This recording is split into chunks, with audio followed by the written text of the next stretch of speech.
How about now? We got sound now? Do we got sound now? Sound or no sound? We got sound now?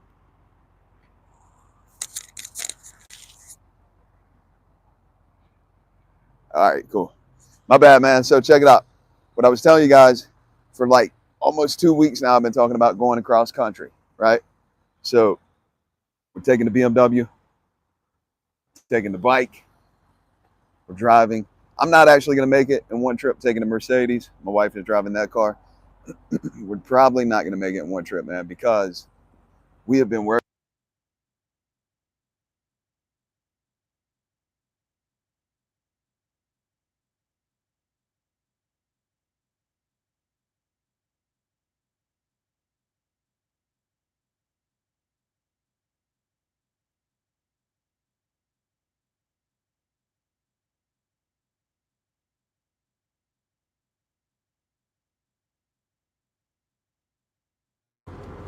What about now? We got sound now?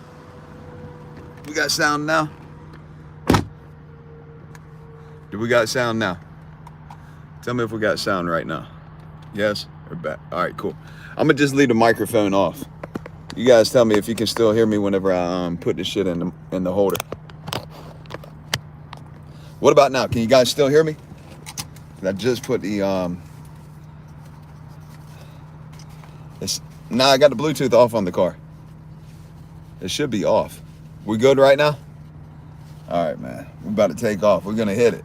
We get on the highway. It's first time. Do we still got sound? You guys let me know if we got sound. Y'all see the shirt now? We're not fucking around. I got all type of stuff in my pocket. I got my little homie riding with me. My sidekick. Y'all want to see the sidekick? Oh! Got a little homie riding with me. We fishing the roll, man. Make sure I got everything. So, what's the biggest things besides going to prison that you had to bounce back from? Taking a loss. Oh, let me leave the light on. Biggest thing I had to bounce back besides prison? I mean, getting out of prison. So, I mean, yeah, well, that's still prison. The biggest thing bounce back from. Well, shit, that's pretty easy. Because since I've been home from prison, I've gone from being dead ass broke to making a lot of money, to making good ass money, to in-betweens, to making no money. And it's a daily grind, man. It's not everything is always going to work. Like, I've started a couple of businesses. Shit just didn't work out. I started a coffee business. Can you guys still hear me? Let me know if you can still hear me. Oh, we're going to get it. We're going to get on the highway now. So just to let you guys know, too, some people have asked which way I was going to travel. And we're going to take I-10. Reason being, I'd like to take I-40 myself. But there's a lot more like hills and mountainous shit. It's just a little bit of extra shit that you got to go on that ain't as flat. And I'm driving an SUV pulling a trailer. And so I don't know how that's going to be. I mean, it's an M series BMW. This shit powerful now, 600 horsepower. Nevertheless, first time pulling a trailer across the country with the BMW. So we're going to take I-10. It's a lot flatter. It's boring as fuck. It's boring as all get out. That shit is super boring, man. But that's the way we're gonna take. That's the way we're gonna ride. So anyways, biggest thing I had to bounce back really from is like nothing like mentally, nothing emotionally. My grandmother died December of last year. That was a big one for me. But me and her were really close, man. But for my years of being home, I barely got to see her. I had a family member that fucking kept her away from everybody. It was crazy too, because they called and said, hey, your grandmother's sick. They say, your grandmother's sick. She lived in Florida. When they said she was sick, she was in a coma in the hospital. And I told everybody, pack it up. we're going to see my grandmother today. Like not tomorrow. Pack your shit. We're driving. And so we drove all the way across. I look like somebody flashed their lights at me. We drove all the way across, and then KA band. Police got a radar on us. We drove all the way across. My grandma was in a coma, right? And when me and my mom got in there and started talking inside the hotel, I mean, not the hotel, but the hospital room, she woke the fuck up. No shit. She woke up. She wasn't like real coherent, but she woke up and started talking a little bit. And we spent a few days there with her, and it was crazy because when we were leaving the hospital, like they said she was going to be coming home. I had to come back to California, and me and my mom were walking out, and she looked at us and she said, "Y'all are motherfuckers." I said, "Oh, my grandmother's back." That's how she talks. She didn't even play. She was funny as fuck. A real tough lady. And so we went home. We were like, she's gonna be all right. She's talking healthy. She's cussing at us. That's the normal her. So we head back home. We get home for like 2 days, maybe 3 days. We get a phone call. They say, "Hey, she's dying." We're like, "What? Y'all just said she was coming home. She was gonna be good." We get back over there, and while she was in the hospital, they had an IV in her arm, and it nicked like an artery inside of her, and she was bleeding internally. And they said, "Look, we can cut her arm off and stop the bleeding, but she's going to die in surgery, or we can just let her go home and because she's not going to." So we drove right back across the country again. Stayed over there for about 4 or 5 days. That was a wrap. Out of there, man. She was out of there. So that was a hard one to bounce back from. But at the same time, she'd be like, "Listen, motherfucker, you fucking go out there and keep living your life. Don't sit around here crying for me." That's exactly what she would have said too. She did not even play with it. Hey, listen, we're on the highway, man. We are on I-8, San Diego, heading east. In a little while, I'm gonna hit some dead spots, like where the signal goes out, and so I'll end up losing you guys. But once I get signal back, I'm gonna jump back on. And look, I'm at like 3,200 watch time hours. My shit's not monetized. YouTube ain't trying to push nobody's shit that's not monetized. By the time I get to Florida in a couple days, I'm gonna be over 4,000 watch hours. I'm gonna run this shit up. I'm gonna stay on live the whole fucking time. I'm gonna run it up, man. Let this shit fucking just play the whole time.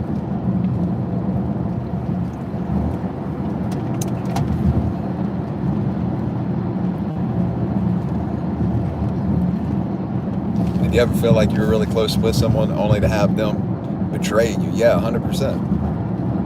And I did. I got it. Yeah, I for sure did. Damn right. Really surprised me too, man, with this kid. When I say kid, he was actually friends with my daughter. So he was my daughter's age. They went to school together. And I really, really, really like this kid, man. Super respectful. Hard worker. He came out to California and we were working together. I brought him out here and let him stay with me. He stayed in my house for a fucking year. And this is the crazy thing is people don't hang out at my house. I don't have friends over at my house. I let this kid in my house around my family, and then introduced him to everybody that I knew out here. Like gave him some really good connections to start a business, make some money, and he was doing good. He was actually doing really good.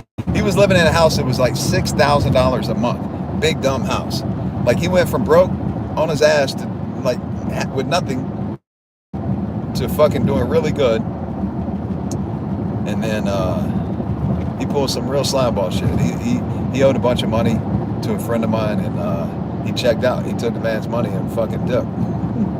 Like a lot of money. I'm like, this little slime ball. So he definitely betrayed me. Betrayed everyone. Definitely showed his true colors, and I can't ever speak to nobody like that. I can't fuck with him. It's over with. So yeah, do that before. Safe travels, brother. Going ahead to Jacksonville next week. But things come up. No shit. Oh, man. Sorry to hear that, man. Hopefully you get to make it soon, though. Yeah. Hopefully you get to make it soon, brother. Quadrax, what's up, man? Justin, what's up, brother? Big Sma, what's happening? Brian Frazier, what's up, brother? Run as far as you can in the dark. Sleeping and repeat. You're on chasing the sunrise. Easy as on the eyes and body in my experience. Yeah, it's definitely like driving into the sun. That shit is no fucking good, man. I got plenty of sunglasses. 4 pair of sunglasses are critical when you're driving into the sun all damn day. But the reason, so I was telling you guys, listen, we ain't even gonna stop. We're gonna just make it. We're gonna hit it across this fucking country. I don't like getting a hotel, and I really don't. I don't like getting a hotel. The issue is, number one, we're tired. Been working a lot. Let me see if you guys can hear me better when I move this thing up. Can you guys hear me any better? I tried to uncover the where the microphone's at. Anyways, not only are we tired, but our vehicles are packed. I can't lean my seat back at all. Like the back of my car is full. My wife's car is full. There ain't no leaning back. So there's no way to relax in this bitch. So, hey, we were thinking we're just gonna drive across. I can tell you right now, when you try to sit up in the car like this, it ain't happening. Like the seats in this car are really nice. It's an M series BMW. They're fun as fuck when you're driving, but when you try to rest, good luck. Your ass ain't fixing to rest in here. This shit is uncomfortable when you try to rest. So I think we're gonna get a hotel. I don't know where. We're definitely gonna get a hotel. Audio is good, cool. Good deal, man. I'm glad to hear it. Good. Brian, when I get over there and get situated, man, I got your info, man. I'm gonna hit you up for sure. I'm not ignoring you or avoiding you, but Turk, Gunsmoke, what's up, brother? I just got to get over here and get situated, man. I'm gonna jump on there and holler at you. Got the bike with me. We're gonna be doing a giveaway. I'm gonna be over in Florida for quite a while, probably close to a year. I'll be going back to California every now and then, but I'm gonna have the bike over here with me. That way, whenever we get all the tickets going for the bike, I'm gonna have it on hand, be able to give it away. I mean, even if it was in California, I'd just have to come back and get it, but it's easier to just have it wherever I'm at. So, yeah, I got it with me.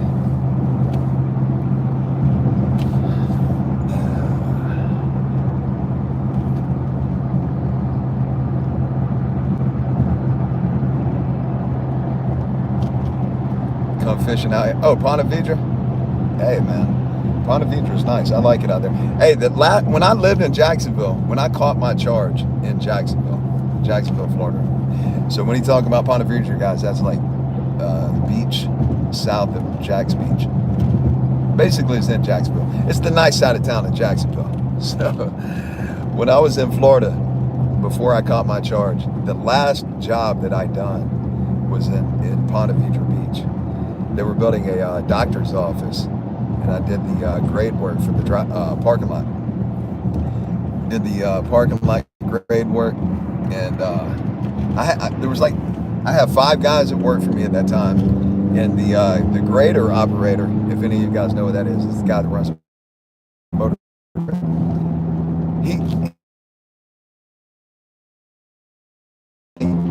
He was already made, but he was just never fucking happy. Like, no matter what you do for, he's not happy.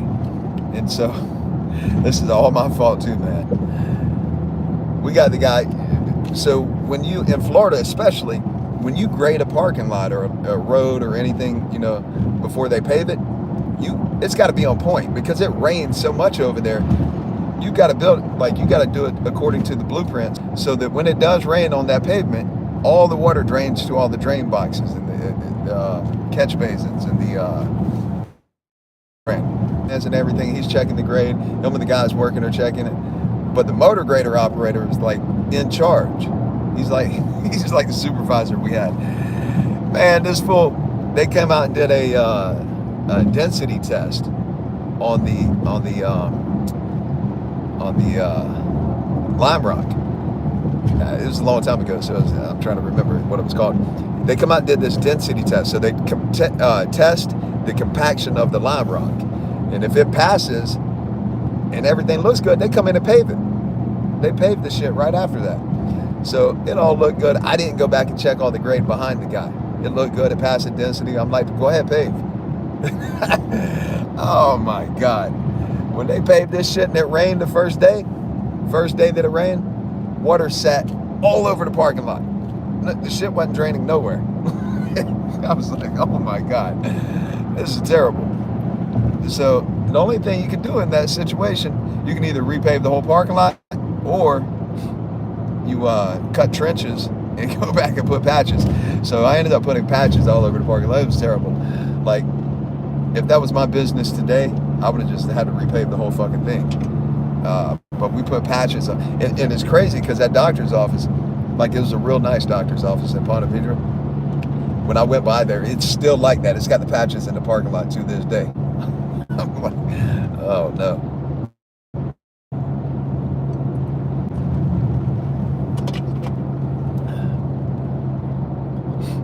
Yeah, that was crazy. Well, what's my favorite food? My wife.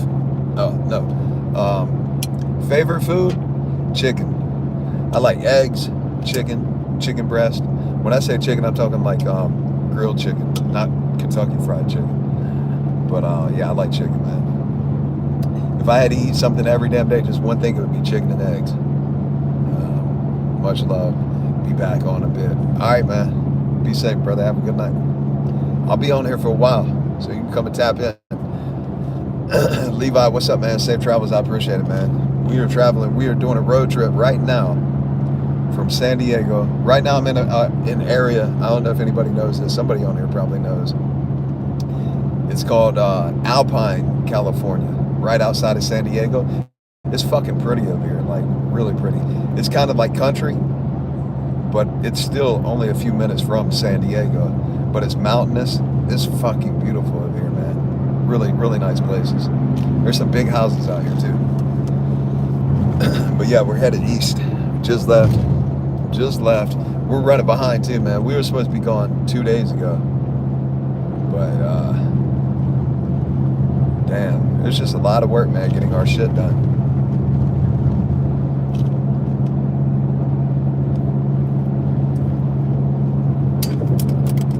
Solid grill setup. Oh, yeah, I hear you, man. Had a dog that jumped in my lap. He's like, hey, I'm riding too, man. This is my little homie. My wife's got the other dog with her. I brought one with me. She brought one with me, up with her.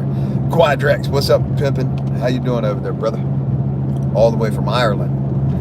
He's all the way in Ireland watching me do a road trip across the country, across America. Ah, man. Go around these people. We got time for this shit. We gotta go. We got the radar detector in full effect in here too. Radar detector is mandatory, man. Like, I got the radar detector that tells you if they're in front of you, they're behind you, they're beside you. It tells you wherever the fuck they're at. Way ahead of time too. I got a good radar detector. I just had to go get a hitch. Like, I had a hitch on here, but when you're towing, you want the trailer to be level behind you, and it had a big dip in it, so it was like dipping down right at the ball. So I had to go get a riser hitch to put on here to level the trailer out. But one big thing you don't want when you're traveling, pulling a trailer, is sway. You don't want the trailer to sway behind you. That shit gets ugly. I've seen a lot of videos where people crash, the trailer starts swaying, they start to panic. It's over with, man. Done data. You can't be crashing. Can't be crashing with the bike on here. Can't have that, man. Quadrate said, I'm good, brother. Sorry, apologies, slacking lately. Nah, you're good, man. I'm the one who's been slacking. I ain't been on here. Yeah, finally on the road, man. Bill Smart, what's up, man? If you go back, would you escape from prison? Fight clips in the house. Would I escape again?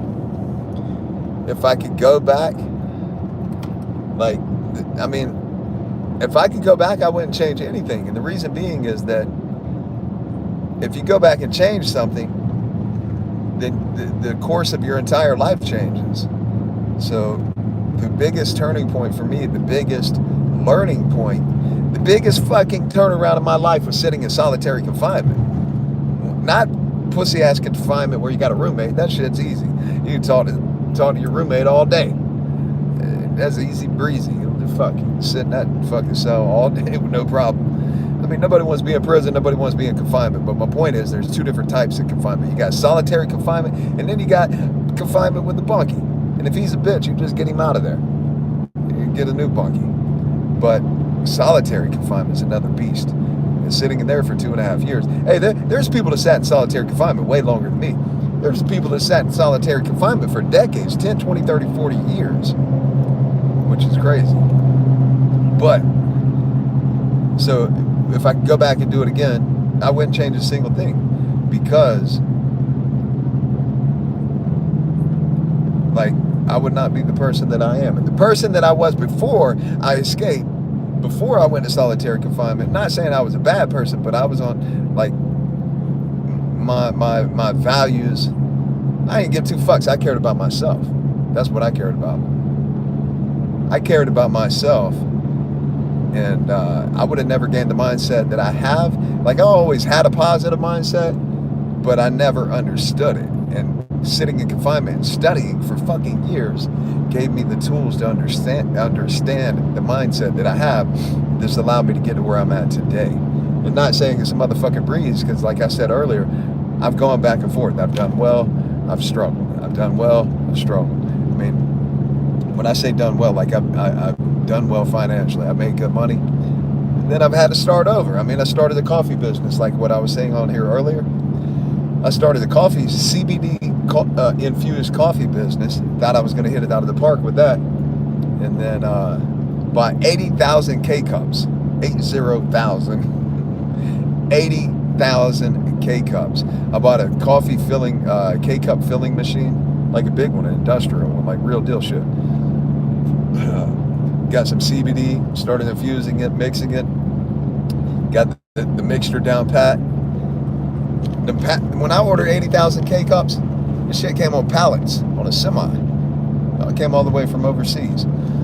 And so, during that time, I was already selling the shit. People were liking it. But the fucking Food and Drug Administration, FDA, we got all types of fucking acronyms in America with fucking telling you what you can and can't do. The FDA was like, hey, cease and desist. They sent that shit to my house, cease and desist. So that was a major letdown, you know?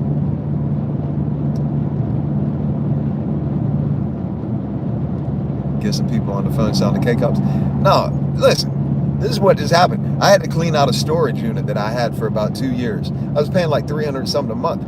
Like, at some point when you're paying that type of money for a fucking storage unit, you end up spending more on the storage unit than the shit that's in it is worth. I mean, the K-Cups cost $18,000, but I really couldn't sell them to anybody because they had my brand on them, which the company name was on them, which is linked to me, my address, my name, my everything. So I wasn't going to put those cups out there for other people to use them. I took them bitches to the dump. That was a heartbreaking thing. Like, loading the bitches up, taking them to the dump. I'm like, damn. You had to admit defeat in that operation. So, you know, that sucked right there, man.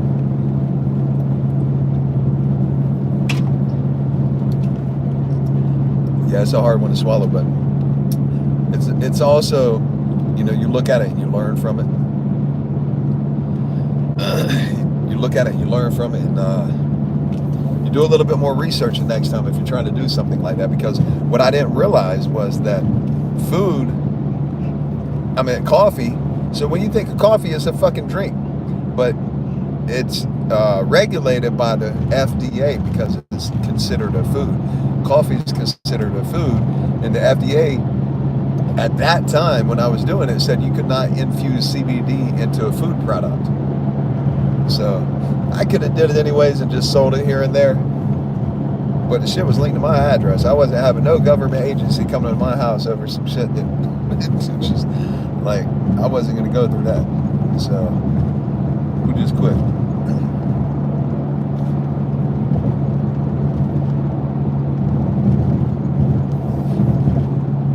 Not for human consumption. Oh, right. I know, man. BMW and a bike combo looks awesome. Yeah, I appreciate it, man. What's up, bro? How you doing? Bond White, man. What's up, brother? I talked to him on the telephone the other day. Yep. He got him a t-shirt. He's in it to win it. Who else on here got a t-shirt that's in it to win it? Let's see who else is on here that I ain't say what's up to. Levi, what's up, brother? Segway Selly is a breeze. Yeah, man. Yep. Solo will drive you crazy if you let it. You ever think about doing, hold on, let me see what the sign is.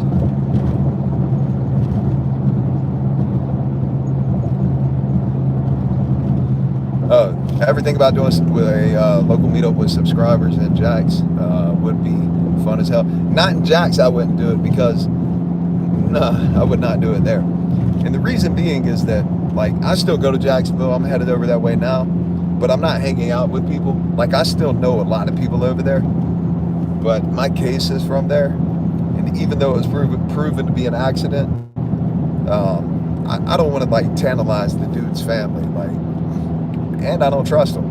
You know, I don't really know what they look like anymore. I don't know who they are. And, I got a family now. I'm not trying to jeopardize that type of shit. You know, when I'm in Florida, I always have kids with me, my little nephews and shit. And I would hate to be at a spot, even doing a meetup, which would be cool. But next thing you know, these fools roll up. And I don't even know who they are. No telling what could happen. So I would not want to jeopardize myself, my family, the people I'm meeting. You know what I mean? I would do it somewhere else, but just not in Jacksonville.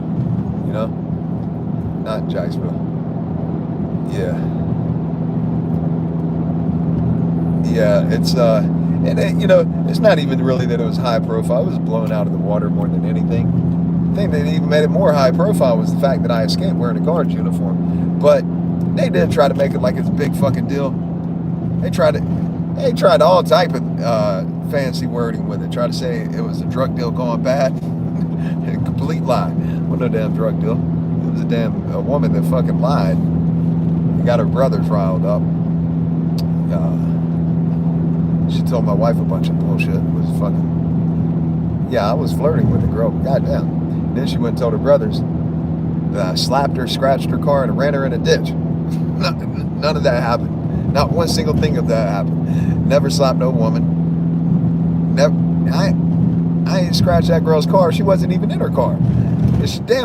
I left on a motorcycle. She was standing in the parking lot. I didn't run her in no ditch. Oh, yeah. We still got signal, man? You guys can hear me? Can you see me? What's the court process like when it's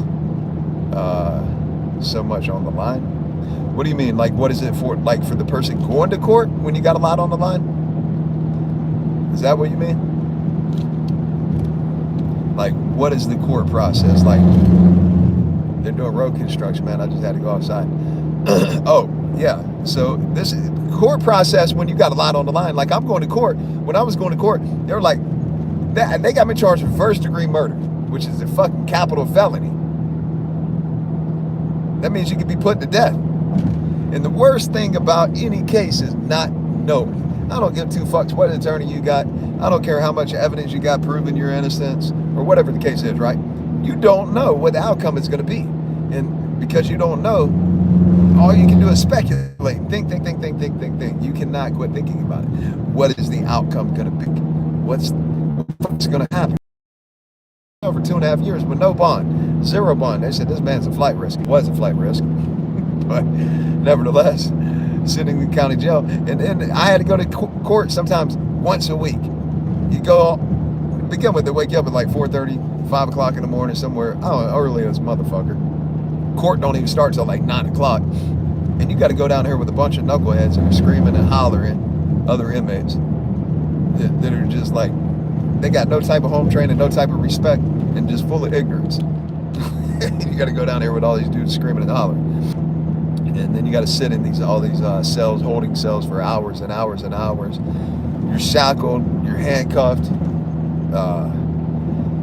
You go in front of a judge for about 30 seconds. They tell you, we're going to postpone the case. We're going to move it until another date. We'll see you next week. What the fuck? Why I even need to come to court? I used to try to buck on court all the time. They'd call me out. Like, I learned to lick. I figured it out myself. Nobody told me. So they will call you out in Duval County. They'll tell you, call your name, tell you to get ready, get out in the hallway. When you go in the hallway, they check your name off on your band. Hey, dude, you're all in my shit. Get out of my face. Hey, you're disrespecting me. Get out of my face, fool. So they get you out in the hallway, and then they tell you go get on the elevator. So you get on the elevator. Hey, why you trying me, man? Get out of my face. You go sit over there. You got a whole seat to yourself. He's over here getting all in my face. Oh, you know what it is? I forgot. My dog don't like going up the mountain. I think his ears bother him. He starts getting all antsy when we go up the mountain. I forgot about that. My ears just popped. So they tell you to wait out in the hallway, go down the elevator. And what I do is when I go down the elevator, as soon as you get out of the elevator, you turn and go to another hallway. And when you go into that hallway, if the door shuts, the door is locked. But the dude in the hallway, when you turn and go in that hallway, it's an officer checking off names. And sometimes he'll tell people, you ain't got court today, go back. It says we did. But what I was telling you guys, I would go back to my cell. I'd be like, hey, they said I don't got court today. It'd be like, all right, man, go to your cell. And then about 8:30, oh, the temperature dropped. It's like 30-something degrees out here. About 8:30, they call my name, Bruton, you got court. I'll go over and go straight to the court. I'm like, yeah, I didn't have to wait in a holding cell and hang out with all these fools screaming and hollering. Like, nobody wants to do that. They said it's 37 degrees right now over here in California. Dude, you gotta chill, man. We're back again, man. We're gonna hit some dead spots. I'm way up in the mountains. It's 37 degrees in California. Southern California. Like, most people think California nothing but sunny and warm.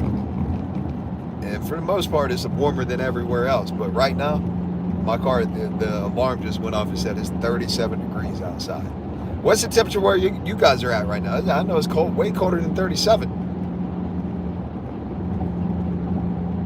Endometriosis. Got the first ever legal cannabis prescription in Ireland. Damn.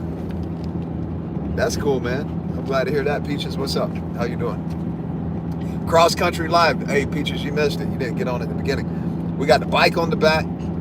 I got a little homie riding with me. 65 in Nashville. I got a little dog riding with me. My wife's driving in the car behind me. She got the other dog. I'm pulling the trailer with the bike. 4 centigrade. -4. I can't even Google to see what the fuck that translates to over here, but I'm sure it sounds that sounds cold. If it's negative anything, it's colder than a motherfucker. Brandon Powell said he lives 40 minutes from Jacksonville. Where at? What city? What city you in, man? You south or you east? You can't be 40 minutes east. You'd be way out in the ocean. You could be west, south, west, north. 40 minutes north would be in Georgia. Oh, McClenny. All right. Yeah, he's off of I-10. McClenny. Yep. Yeah, Ireland's frosty right now. I bet. Oh, yeah. Hey, we got the moon. Hey, Quadrax, what does the moon look like over there? Is the moon bigger than a motherfucker, like super full right now? Because over here is big ass moon, super full. It's been like that for about 3 or 4 days right now. Really big moon.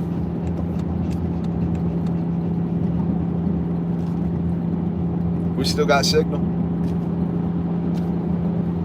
We're 36 minutes into a 40-hour drive. Hey, we make a good time, man. My little puppy over here hanging out with me, my dog. My dog done put more miles. You done rode across the country so many damn times. Be careful with the bike. At least it's gonna be closer. I know. I think you're like in Tampa. That'd be an easy drop off right there. In fact, I'm going to Tampa in February. February? Yeah. My buddy's got a wedding over. Buddy of mine lives in Tampa. Well, it's actually my wife's friend, but I'm friends with him. Oh, we got some action back up in here. I got to turn defrost on. They got foggy as fuck in here. We're way up in the mountain right now. Well, hey, so when I just lost signal on that one, that's a border checkpoint in California. So anytime you get near the border checkpoint, the signal always gets fucking whack. And I think they do that just like, they probably got a signal jammer so people can't call and say nothing about like what's going on at the border checkpoints. Them dudes, man, they always fuck with my wife. When we go through a border checkpoint, they tell me, have a good day, sir. Because I look at them like I'm dead serious, and I speak to them with authority too. They're like, have a good day, sir. My wife, they're like, where are you going? Where are you from? What's your nationality? Can you tell me that again? she gets so pissed off.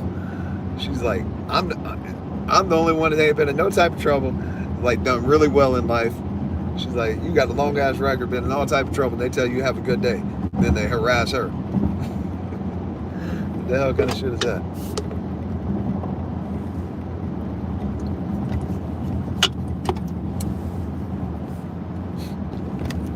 Little homie right here. He all he wants to do is be in the camera all the time, and then he wants me to pet him. He wants me to pet him. He'll grab my hand and be like, "Pet me." Watch this. You gonna get it? He ain't doing it right now. We got a long time to go though. So I did tell you guys, for anybody that's on here right now that wasn't on here at the beginning, when I initially started telling you guys about doing the cross country live, we were just going to drive straight across, no stops, not hotels, and just rest as we go, chill, rest in the car for a couple hours and then hit it, keep going. And that was the plan. But what we didn't realize is like we packed both cars all the way. You can't even lay none of the seats back. So I got my car and the wife's car. She's driving her car with one dog. I got one dog. And both cars are packed all the way down. I'm pulling a trailer. And you can't rest sitting up in these cars. Like she's got an AMG Mercedes. That shit is not comfortable to be trying to rest in while you're sitting up. And not in this M series, these are like race car seats. Yeah, this ain't supposed to be comfortable in here. They're only comfortable to drive. That's it. They're not the sleeping seats at all. So my point is, we're gonna get a hotel. I wanted to just drive straight through. I hate getting a hotel because it just makes the trip way fucking longer. So now we're just gonna drive straight through. So it's gonna be multiple parts on the live, but this is what I know. By the time I get to Florida, by the time you guys get to Florida with me, I'm gonna have 4,000 watch hours. I know that. And YouTube, you won't ban my shit again. YouTube demonetized me because my watch time dropped under 4,000 hours. We're fixing to get it back because I'm at like 3,200 hours right now. By the time I get to fucking Florida, we're gonna be popped up over 4,000 and monetize my shit again. Like everybody start getting notifications. Channel finally start growing. And like when I get over there, I don't know what I'm gonna do when I first get there. Might look for a new house to buy. Something that, like I've been telling you guys about the BRRRR process, buy, renovate, rent, refinance, and repeat. This is the BRRRR process, right? So might look for one of them when I get over there. When I was over there last time, just to make extra money while I was there, we were buying pallets. We would go to this warehouse and just buy pallets. And you don't know really what you're getting. Like I bought one pallet for $1,000. And the dude told me, like it had 2 sets of what was on there, but it was not 2 sets. It was one fucking set. I tried to get him. I was like, listen, man, just take the pallet back. Let me pick something else. I even give you like part of the money. And he wouldn't do it. I was like, man, this dude's a real buster.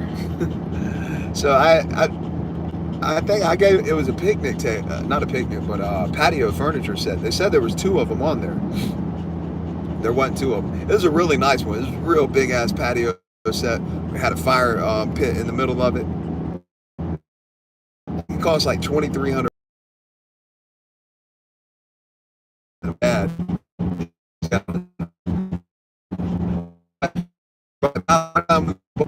Boom, we're back.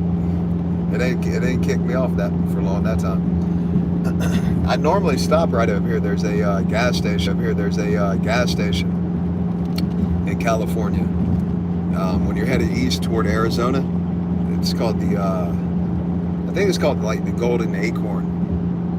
I think Gold Nugget or Golden Acorn. I think it's called the Golden Acorn. It's a gas station, rest stop, casino, and I normally stop there. But I don't think I'm gonna do it today. I'm gonna keep driving. We got a late start. We were trying to leave this morning. We were trying to leave 2 days ago, but the shit did not happen. So we got a late start today, and I think we're just gonna keep rolling. Anyways, when I get to Jacksonville, I'm gonna be doing. Oh man, I did some video yesterday with a guy named Danny Burke, D-A-N-N-Y, Danny Burke, B-E-R-K. You guys go look him up. He's on YouTube. He's doing a series right now where he infiltrated a cult. When you join the Yellow Deli cult, you got to give up everything. Family, money, possessions, everything. You get nothing. And all you do is work there. You work and you live there. And all you do is worship. They beat children. They've been known. He didn't find any hard evidence of it. But they say they sexually molest the children.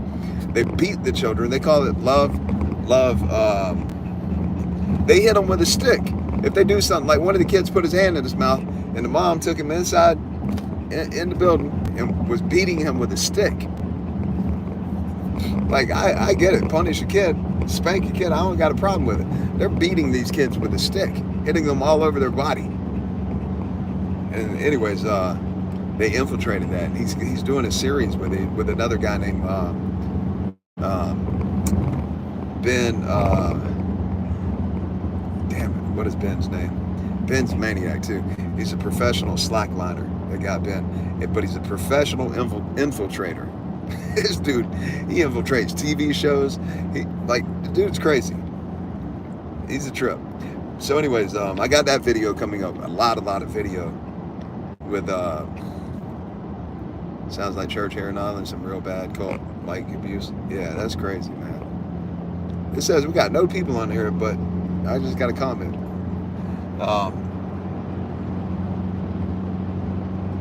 But yeah, I got a lot of video coming up with Danny Burke.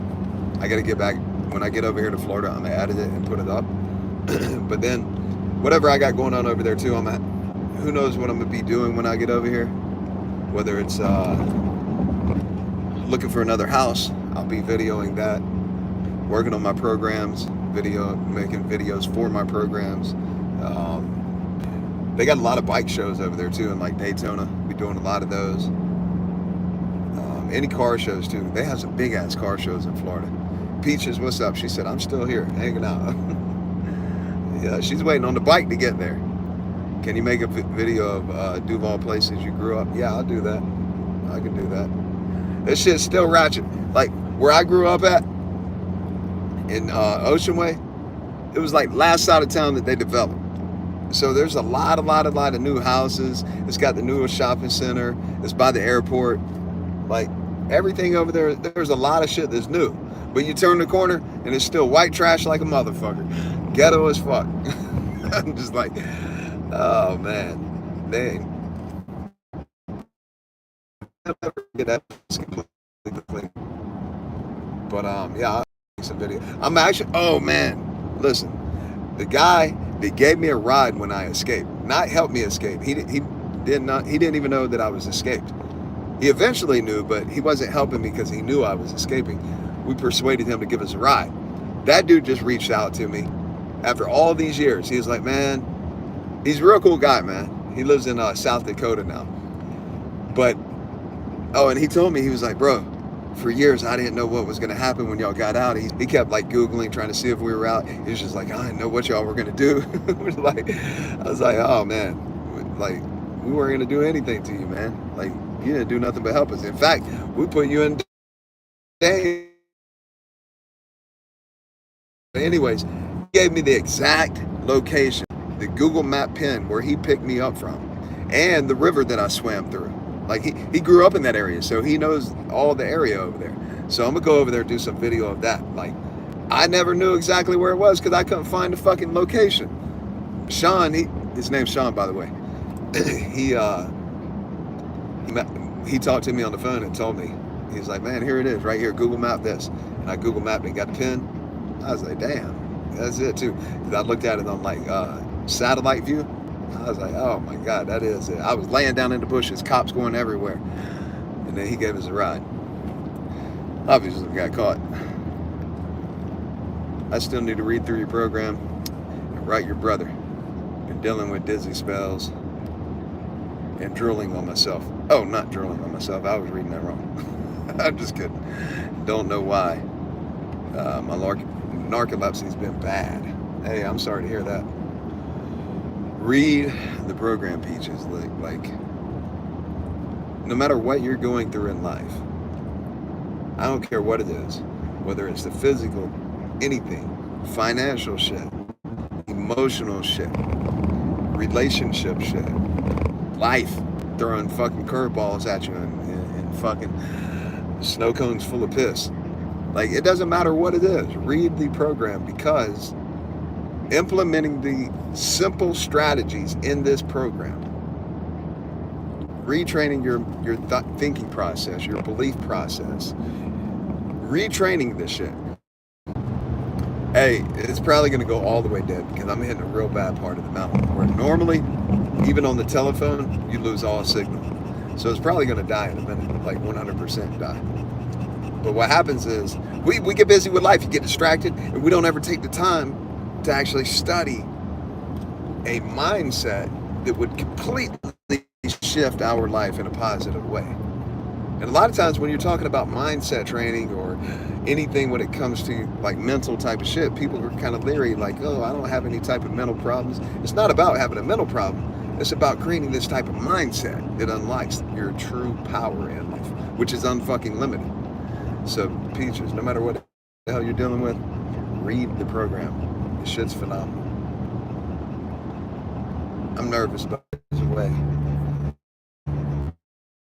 If you guys don't know, I'm doing a cross-country road trip. I left California.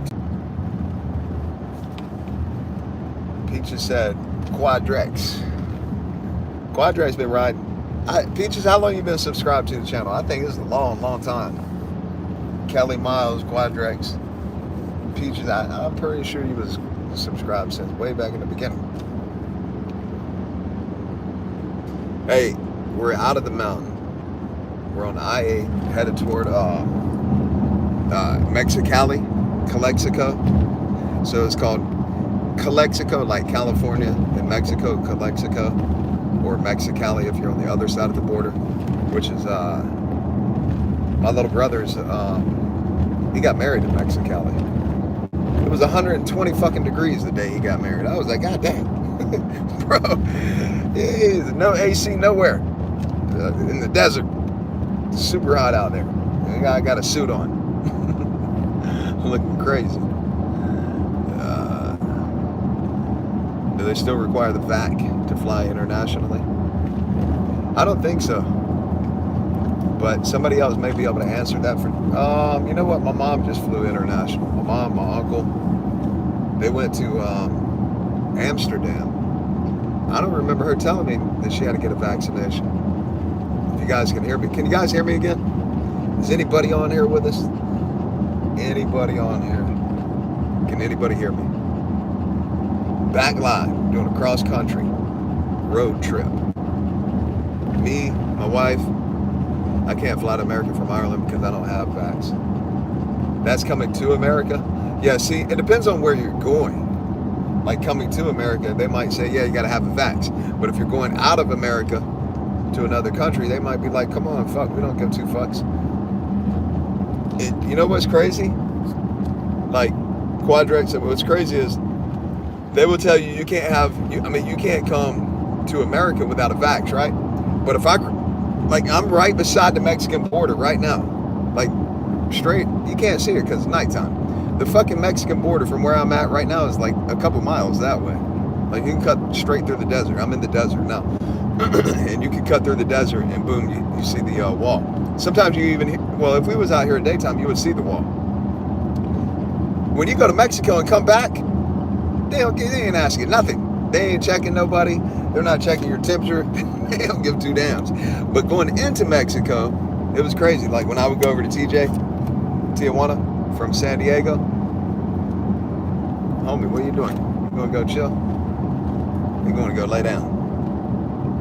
When I would go to Mexico, as unruly as Mexico is, like their laws are like just suggestions. Like you do whatever you want over there, and it's dangerous. But going over there, they were checking temperatures. They're like everybody's masked up. Coming back to America, they was just like, yeah, go. Have a good day. Have a good day. Have a good day. But then, like what Quadrex is saying, flying from another country like Ireland, where he's from, they want you to have a vax. That shit don't make no sense. That's kind of crazy. Killer Kenya's up in here with us, man. What's up, brother? How you doing? Killer Kenya's from my hometown, Jacksonville, Duval. 904. Hey, what I was telling you guys earlier, man, I'm headed back to Jacksonville. I got a bunch of video. Yesterday I did a lot of video, 4 hours of video with a guy named Danny Burke. Super funny guy. He started doing, he was like a stunt man, but the type of stunt man that hurts himself. Like, the dude was doing some really crazy shit on social media. But then he hit it really big when Snapchat was giving away money to people, like creators. He done really well on there. And so now, he's always done all social media, Instagram, YouTube, but he's trying to grow his YouTube channel now.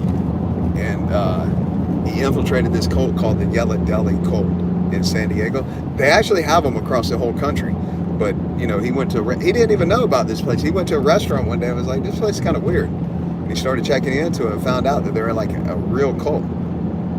And like, they fucking, number one, when you go there, hold on guys, I mean, when you join the cult, you got to give up everything. You give up your family, your freedoms.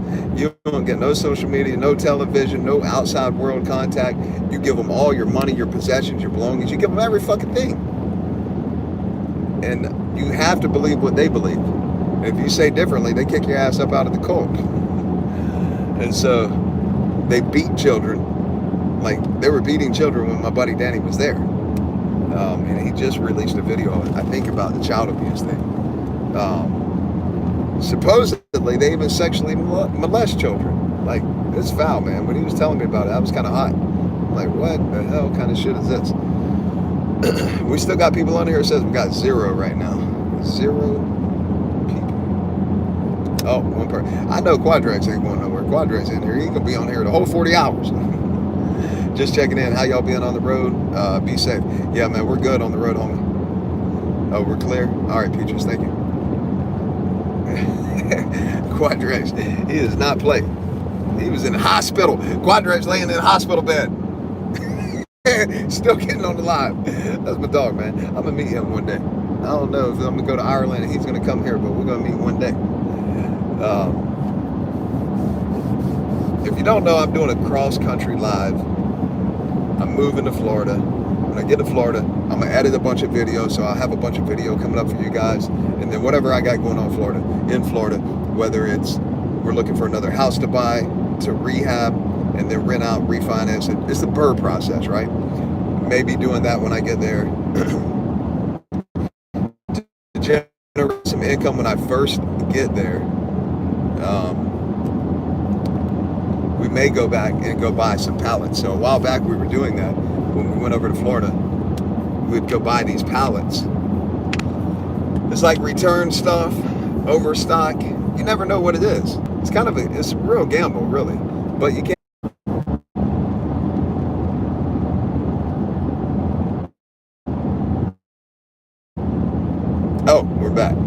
looking in the mirror. I don't know if you guys can hear me, but so we're going to be going through a lot of dead zones, patchy areas. I'm just getting out of mountains in California, hitting the desert. Still a few more little dead spots that I'll go through. But then we'll hit a lot of good areas where we're cross-country driving. I'm driving, cars loaded down, got a trailer behind me with the king of the road motorcycle on it, looking like a pure beast riding down the highway. Already since we left, people are like, man, that was nice. Like, we stopped at the gas station. Dude was like, man, that was a nice motorcycle. Stopped at the to get something to eat. This kid came out of the park. What kind of motorcycle? Told him. He's like, you don't even see motorcycles like this except on TV shows. I was like, yeah. I said, you can win this bike. All you got to do is enter to win, homie. I don't know if he ended up following me. Said he was going to. We shall see. But anyways, we're doing a cross-country trip. We're moving from California to Florida. And the reason being is that I have a house in California, my wife and I do. And as you know, it's fucking expensive to live in California. Very expensive. The taxes are very high. Everything, all the goods that you purchase are very high. Gasoline is high. Gas just now dropped below $5 a gallon. Just now, the other day. In San Diego, it's like $4.80, $4.70, $4.90. But it was $5.40, $5.50, $6 a gallon. It just now dropped. And I'm hearing people across the country telling me they're in the $2.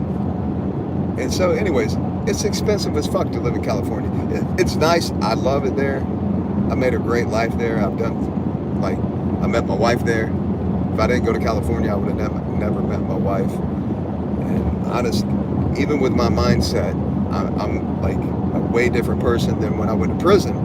But meeting my wife is difficult. It's difficult when, like, me being a man like this, but she's a very intelligent woman, and her viewpoint on things, she did not grow up the way that I grew up, so she doesn't look at things like it's okay to do this or that just because nobody's watching. Like, just even the way that I drive. Normally, I'm driving over 100 miles an hour everywhere. I like going fast. But listening to her, she's grounded me in a lot of ways, is what I'm saying, right? She's shown me a lot of different things. Because, I lived my lifestyle my way for a lot of years. But it's been super beneficial, and I would have never met my wife if I would have not came to California. So it's really cool. It's really cool. I came to California. I love it here. I'll always keep a house in California. But like I said, we got a house in California, and we have an apartment in Florida that we're paying for. Nobody's living in the apartment. So financially, it made more sense to put our house in California on Airbnb. We got a really cool house. Most of you guys on the live have seen the house. If it was only a few minutes down the road in a different zip code, a little bit closer to like the city of San Diego or the beach, it'd be well over $1 million. We put it on the market earlier this year, and we went into contract for $989,000. We were going to sell the house, which is basically like $1 million. $2.67 a gallon. Yeah. That is nuts. Is that regular or premium? So we put our house on the market. We went into contract. We were selling it, and like a buddy of mine, he's a realtor. So I negotiated with him on the realtor, the percentage that you pay, and we got the percentage dropped down considerable amount. So with the amount that we were saving added on to the $989,000, we were basically getting over $1 million for our house, which is really insane, because if you take that house out of California, it don't cost nowhere near that. So anyways, owning real estate there is really beneficial, especially like in San Diego, because what we're doing is putting our house on Airbnb. Like, we left today. We signed a contract with a property management company that does short-term rentals. And just from that one property alone, it's going to pay the mortgage on that house and pay the rent on the apartment that we have in Jacksonville. So way better deal financially. And not having that burden of both of those bills gives me way more leniency to focus on YouTube. Because just doing YouTube right now, which I'm doing, I've been busy for the last week or two, so I haven't put out many videos, but I'm locked in full-time 100% to YouTube. But you can't live your whole life just working for free. You got to make money, and there's money to be made on YouTube, but you got to be dedicated.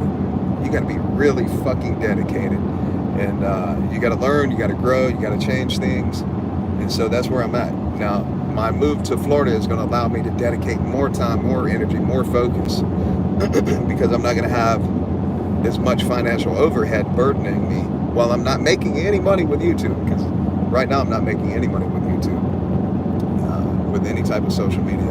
Like, I've done personal training online on social media from my Facebook and Instagram. Really good money too.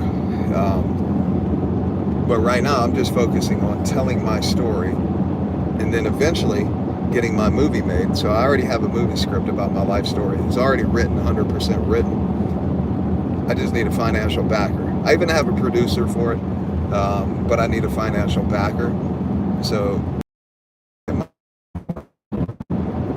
in the talks with some people about a TV show, which is a cool TV show, by the way, and they're actually filming it in Florida. So I was like, man, it's not even fucking ironic. It's the universe, in my opinion, making things align. Like, what my plans are, what my goals are. Like, I want to continue to grow and be able to help people, to be able to show people, look, this is where the fuck I come from. If I could fuck come out here and make it,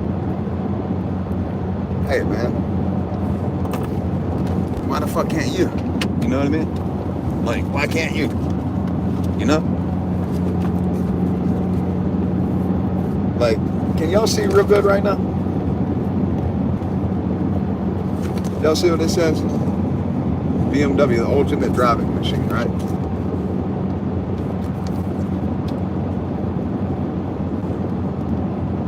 I don't know how clear this is.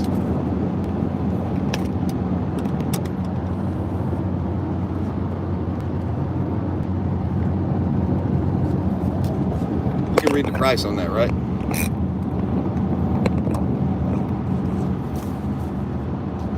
$115,000 to be able to get out of fucking prison and drive the fucking vehicles like that. Like, that's not fucking average. It ain't just fucking average for anybody. That's not average. I think we're back. That's not bragging. Listen, I don't give two fucks about the material things. It's the fact that I can fucking have shit if I want it, right? And it's my mindset. It's me saying, you can fucking tell me no all goddamn day. Who gives two fucks what you say? You can't make me give up. You can't make me lay down. You can't make me quit. Only I can quit. You can't make me. I don't care if everybody in the world tells me no. Yeah, so what? You told me no, I'll keep asking. Over and over. I'll keep trying. Shit don't work out. Asking. Over and over. I'll keep trying. Shit don't work out, I'll try again. I'll try again. Shit don't work out, I'll try something new. But I'm analyzing this shit, right? Shit don't work out, I'll try something new. But I'm analyzing this shit, right? I'm analyzing the fucking shit and reworking things, because not everything's gonna be a motherfucking home run. So it's not really about bragging. It's what I'm saying is, like, if I can come home and create this type of life, and there's way more to fucking do. I only been home for 7 years. It's like I came out of fucking the house off the front porch in 7 years. Motherfuckers ain't living this good in 7 years. So my point is, if I can come from the fucking trenches with a fucking record hanging over my head that most people won't have, like, there's a lot of dudes who went to prison and even get out and do good, but most of them don't have the same type of record. Like, you know, they go in there for some shit, or robbery, fucking drug shit, you know, whatever the fuck. Most of the people that go to prison were on dope. They were drug addicts doing dumbass shit. But whatever the case is, most people ain't coming home with a long-ass arrest record and then a conviction record of sales of cocaine, manslaughter, and escape from prison. And when I go and apply for a job, buddy, Oh, I think, hopefully it's cow shit. Otherwise, my dog just farted on me. He's over here sleeping. Man, it smelled like, oh, whoa, what happened? And so when I go and apply for a job, they ain't looking at me, they're looking at the piece of paper. So when 100 motherfuckers tell me, no, get out of here, no, thank you, no, they tell you politely and smile, they tell you rudely, they don't even fucking answer you. They, like, most people give up, they quit. They're like, this shit ain't gonna fucking ever work, it's too difficult. They continue to blame the system, blame the fucking people, blame the neighborhood, blame their family, blame their upbringing, blame their race. They blame all this bullshit. No, man. I don't care what race you are. I don't care what fucking gender you are. Whatever the fuck you identify as. If you want it, you can motherfucking get it. Like, we live in the motherfucking land of free and opportunity. I done traveled fucking around the world. There's no place like America. So anybody that's in America motherfucking complaining, you're just really complaining about yourself. You ain't complaining about America or the opportunities here. You're complaining about yourself. So you got to get your shit right. You got to pull your shit together, quit complaining. Because every minute you sit around and complain, every minute you sit around and boo-hoo, you're not making no progress. You're not creating the type of fucking belief in yourself that you put out into the universe that comes back to you. When you're sitting around complaining and you're stuck in this negative fucking state, that's what you're putting out into the universe. And then guess what comes back to you? The same shit you're putting out. That's why when I came home, I'm putting out nothing but belief, positive vibes. I don't give two fucks. I come home wearing used fucking clothes, used shoes, used everything, no motherfucking money, shopping at Goodwill for my clothes. $3 shirts. I go to the Goodwill in San Francisco, though, where the rich people were. My $3 shirts look brand new, looking like I paid $100. I just paid $3 for this bitch. Came out of Goodwill looking fresh. But, and it's the way you carry yourself too. Like, it's a whole lot of things. And my program teaches you about all this shit. The way you carry yourself, the way you present yourself. I ain't talking about being cocky, talking like I'm talking loud right now. But I'm talking loud because I'm passionate about it, because I love it, I believe in it, and I love telling people it's fucking possible. I love telling people that. I love telling them with passion. So that's what I'm telling you guys right now. That's what my course teaches. That's what my mindset's about. That's what my life is about. You want it, you can motherfucking get it. Figure it out. Figure it the fuck out. FITFO. Figure it the fuck out. Nobody else is going to figure it out for you. They ain't going to bring you no fucking plate full of food. They ain't going to take and bring you something to drink. Motherfucker might tell you, look, there's water over there, drink. But your ass got to go drink it. And so nowadays, like, you know, people equate success with money most times, right? Where am I at right now? Calexico, which is California, Mexico. Calexico. No, I'm in El Centro. I'm 1 mile from El Centro. El Centro is, I don't know if you guys ever been to El Centro. It's desert. It gets hotter as a motherfucker out here. But this is where I go when I take my desert car. You come to El Centro and then head toward like Brawley. You head toward the dunes, the sand dunes. It's called, God dang it, I ain't been there in a minute. I wanted to go bad too, because it's like season to go right now. You go when it's cold. But we didn't go this year. Crunked the car up a couple of times, didn't drive it. I'm talking about the desert car. You guys have seen it. I talked about it. I'm going to give it away. I'm actually passing, this place is called Coin Power Sports in El Centro. They have badass cars in there. I'm talking about desert cars, side-by-sides. That place is fucking, they got some badass cars in there. Like, really, really. My car's nice, but they got something in there that's just outrageously bad. But this is where you go. You get off here, and then you head toward the sand dunes. And it is so fucking fun out there, man. Riding in the sand dunes.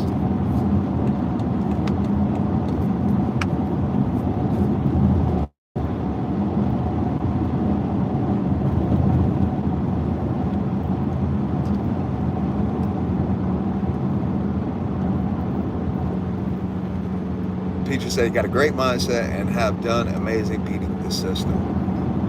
Did you do drugs? No, I did not do no drugs. No. I've smoked weed, if you want to consider that a drug. I don't consider that drugs.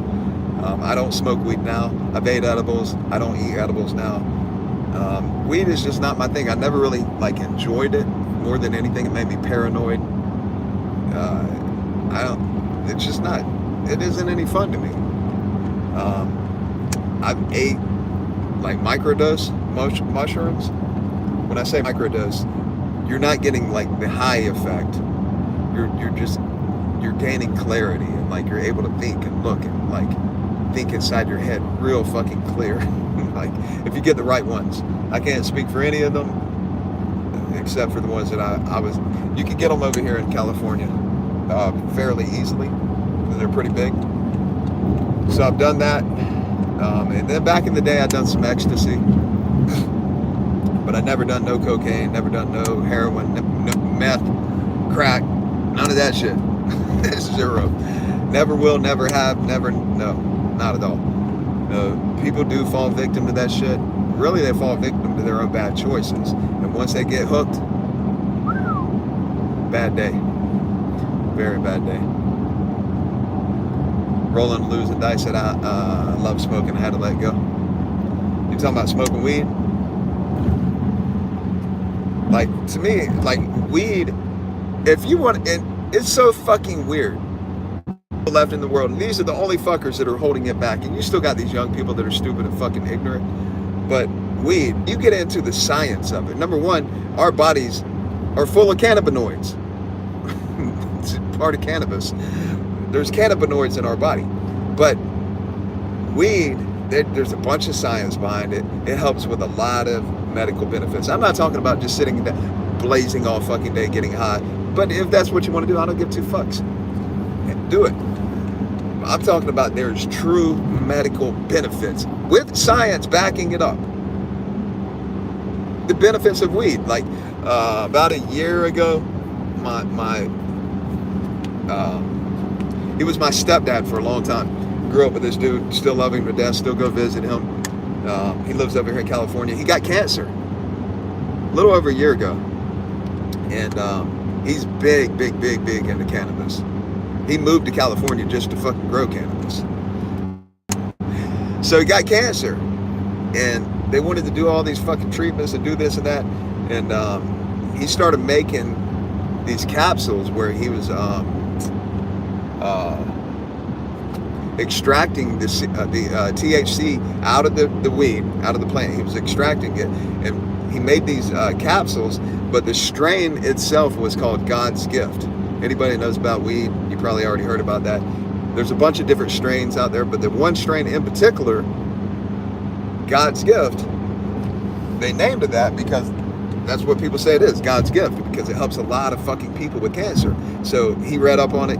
He's a big reader. He does a lot of research. He read up on it, and he started extracting it, started making these capsules, and the shit fucking helped him with cancer. He ended up getting it cut out of him, but the medicine that he was making for himself and consuming was a huge help. There's just tons of it. There, even for little kids. Little fucking kids that have severe medical problems. I'm talking about seizures, their mind's messed up. All the doctors want to do is pump these kids full of drugs, and they're over there laying down with their tongue hanging out of their mouth all damn day. Like they're an invalid. And they have extracts. There's one here in California called Jaden Juice. I don't know if any of you guys ever heard of it. It's called Jaden Juice. The man created this for his own kid that had medical issues. His kid's name was Jaden. And for kids that have seizures and shit. And we had a family member that had a kid that had seizures. She's been messed up her whole life. She's mentally incapacitated. Little sweetheart, but she's messed up medically. And in Florida, all they wanted to do was keep giving this kid medication. And every single time she would have a seizure, everything that she had learned previously, she would forget. She would have to learn it all over again. And so somebody sent her some Jaden juice, the mother, and she started giving it to her daughter. And the kid wasn't having seizures anymore. And she was actually progressing.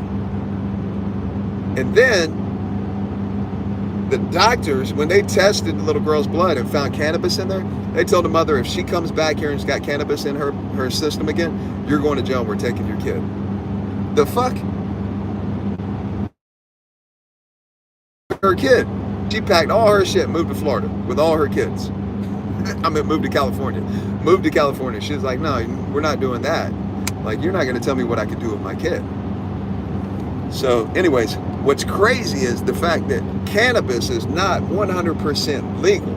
Like, if you take a group of 10, 20 guys, buddies, whatever, or have a party somewhere, and everybody's drinking beer, alcohol, liquor, whatever the fuck, everybody's drinking, there's going to be a fight at that party.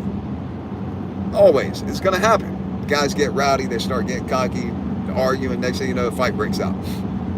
If you have that same party and everybody smoking weed, ain't nobody getting into no fight. Ain't nobody doing no crazy shit. And, like, name one person that has smoked weed and fell in some type of, nobody. There ain't no reports of it. There's none. Zero reports of it. There's all type of people dying from cirrhosis of the liver. And you can go to any store. I can get off this highway exit right now and go to a store and I can buy alcohol anywhere legally. No problem. Buy as much of it as I want. Yet, you can't go buy cannabis just anywhere. And they're still putting people in jail behind it, which is absolutely insane.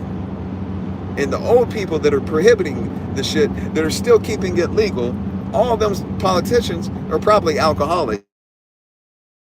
Drunk and go home laughing at her. It doesn't make any fucking sense. The pharmaceutical company as well throws so much money at the politicians because they don't want cannabis.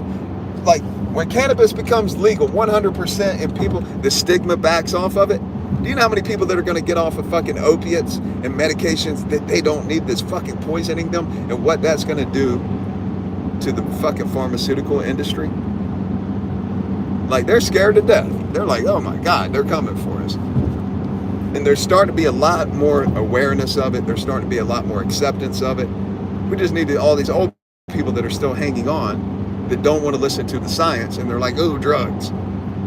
Cannabis and weed is not drugs. It's fucking stupid. Oh, man. Rick Simpson. Hey, that was a badass dude, man. Rick Simpson oil, yeah. Peachy says, I've been on pain meds since 20 years old, became an addict. The doctors really pushed it back in the 90s. Man, my sister, can you guys hear me right now? I got a good story for you guys. And this is not like anything that don't happen. This shit happens all the fucking time. It's still happening. Can you guys hear me right now? Because I'm going to tell you a story. All right, cool. Back in the 90s, my sister, as a teenager, got in a car accident in Jacksonville, Florida. She got in a car accident while she was in high school, a teenager. This girl was a straight A student, extremely intelligent, like popular kid in school. She was always popular. People still love her to death, but she got major problems. The doctors, when she was a teenager, wrote her prescription for opiates, fucking pain pills. And now she tells me that from that point, the feeling that it gave her, she got addicted to it and enjoyed the fucking feeling. And since she's been a teenager, she never fucking got clean. She's only 4 years younger than me. Over 20 fucking years, she's been addicted to opiates. As a teenager, she went, because she got hurt in a car accident, they wrote her a prescription for opiates, knowing how addictive they are. And just gave them to her randomly. Here you go, go ahead. And like, it turned her life around in such a fucking bad way. She ended up doing every type of fucking drug in the book. Like, every type. Heavy drug use. Like, went from having a fuck ton of friends, a popular person, everybody loves her. She still got a great personality. People love the girl. But a lot of people didn't want her around because of the fucking, like, drugs that she was doing. Like, I've had to, like, tell her, get the fuck, pack your motherfucking shit. You're getting out of my house. I'm taking your ass out of my house today. And if you don't pack your shit, I'm gonna fucking pack it, but you're leaving my house. Like, that was the most heartbreaking fucking thing I had to do. I didn't cry when they fucking sentenced me to prison. I was like, yo, bitch, whatever. Like, I'm mad, but I did not cry. When I took my sister out of my house because of drugs, I told her, like, I was letting her live with me. And I told her, if I see you in my house again high, like, go wherever, if you're high down the street, whatever, but don't get high inside my house. At least respect me that much. But if I see you high in my house again, you're leaving. And I woke up real early one morning. I heard her down there, or actually she was in a room across the hall from mine, which is upstairs, and she got no business being up there. And I heard her, and I got up, and she was like digging around and stuff. She couldn't even sense my presence. She was so high, she didn't even know I was behind her. So I told her, Alicia, pack your stuff. You're leaving. She's like crying, and we got a big argument. I take her to the bus stop, train station in San Diego. I took her to the train station. She got out of the car, I gave her her suitcases, and when she was trying to walk across the street, she couldn't even walk right. Her suitcases were falling down everywhere. She couldn't walk correctly, and I just wasn't going to give in. And when I drove home from dropping her off, I literally was in fucking tears, man. Like, I'm telling you that as a man. I was in fucking tears. I was like, I might not ever see her again. I may never, ever see her again. It was fucking heartbreaking. And that's the type of shit these fucking pharmaceutical fucking industries pushing on people. People are dying from this shit every fucking day, all day long. Anybody dying from smoking weed? Nobody. And so it got so bad, my little sister's in federal prison right now. Right now. In fact, I feel real guilty because Friday, which was, I don't know what time it is right now. Oh, it's still Friday. This morning, I missed her first. She got approved for video visitation, and I've been so busy working. I'm sorry, that was yesterday. I've been so busy working on my house trying to get out of there. I missed video visitation with her yesterday. And I feel really terrible. I feel like a real shithead. Like, I want her to see that it's fucking hard in there, because this is the first time in over 20 years she's turned her life around. She's got completely clean because she didn't have any option, when she went to prison. Yeah. So I'm happy for that. She sounds like a normal person finally. But also, I've not been real supportive. And because I know when a motherfucker's sitting in prison and you just make it all comfy for them, you answer the phone every time, you're sending them plenty of money, that shit's easy breezy. They don't see the fucking penalty in it. Next thing you know, they get out and go right back. So I was like, no, we ain't gonna be doing that. I already know what time it is. You're going to sit in there and suffer. You're going to realize just how ratchet and how fucking shitty that place is. So that while you're in there, you're thinking, I don't ever want to come back here. And you live like that when you come home. I don't ever want to go back there.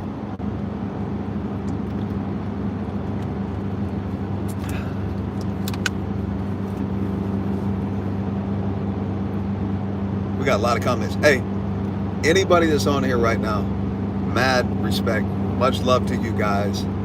Thank you for listening to me. Thank you for hanging out, even through the dead zones. Thank you for listening to my rant. I wish that YouTube did a thing to where you like, I don't know, maybe we could do I think, like, you could do a Zoom. Maybe I'll create a Zoom, a FYTON Zoom meetup, like once a week or some shit, or every 2 weeks, or once a month even, where we can get on Zoom, we can all see each other, people can talk, people, like, you can interact way more personally. Who's down for that? Who's down for a monthly Zoom conference where we can all jump on and holler at each other and basically grow together, learn from each other, help each other? Who's down for that?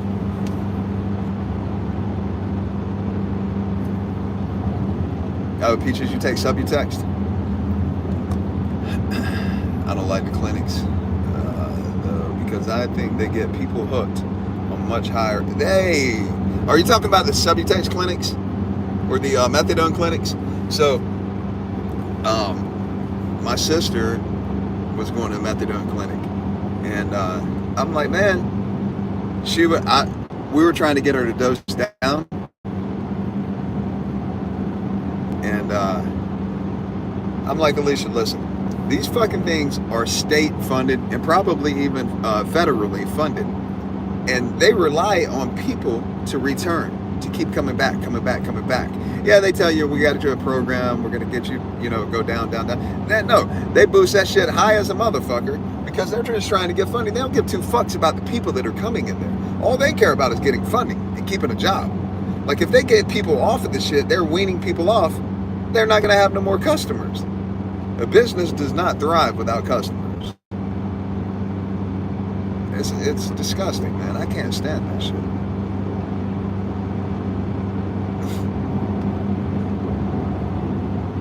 Yeah, brother. Thank you, man. Much love to her for sure. Yep.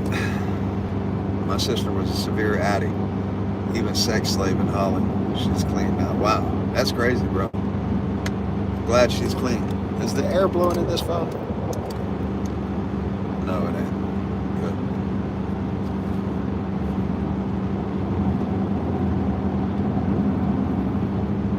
Psychedelics are the best because they can be scary at times, so harder to abuse. Yeah, psychedelics can be, they can get dangerous. Like, if a person's an addict and they go try to do some psychedelics and they're just like thinking they can just take whatever they want, your ass might go off the deep end. You might not come back. You're stuck over there with your brain malfunctioning forever. So you gotta be careful with them. At the hotel, shit, I just started driving. Big smile. I just started driving, bro. We're gonna be on here for hours. Yeah, unless my wife is following me, right? If she's like, hey, I tap out, go get a hotel, then it is what it is. We gotta go get a hotel. But I'm trying to drive for a long ways before I get a hotel.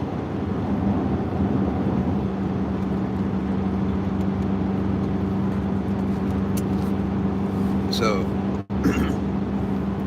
anybody that's on here that doesn't know, I'm doing a cross-country live, where we're just jumping on here on a live. By the time I get to Florida, this shit's going to be over 4,000 watch hours. When I left San Diego, I had 3,200 watch hours.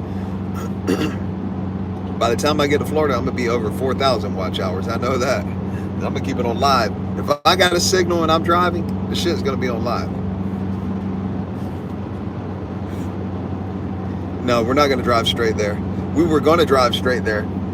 So the plan was, and what I've been telling you guys for a couple of weeks now, was to drive straight across, rest at rest stops, rest at, wherever we stop at, and then keep moving, right? No hotel.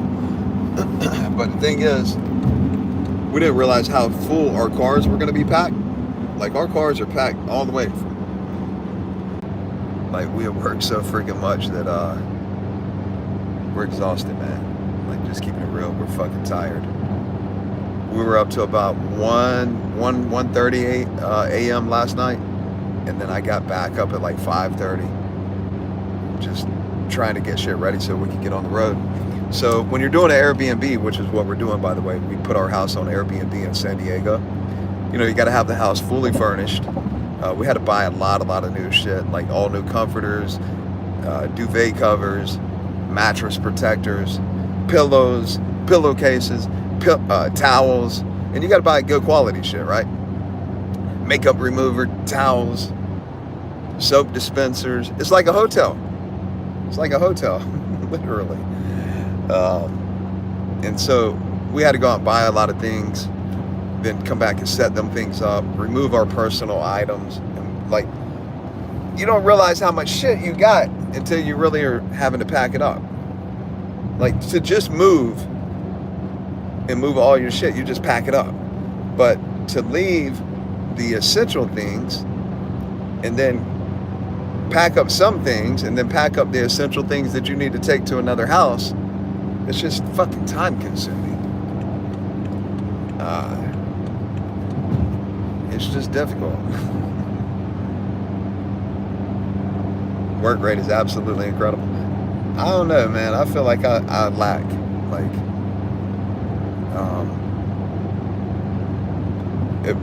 when my work rate is the best is when I only have one thing to do. When I can just be focused on one fucking thing, then it's go. Like, go. No problem. But when I got multiple things to do, it's just, it's more difficult when you're juggling multiple things, you know what I mean? Definitely more difficult.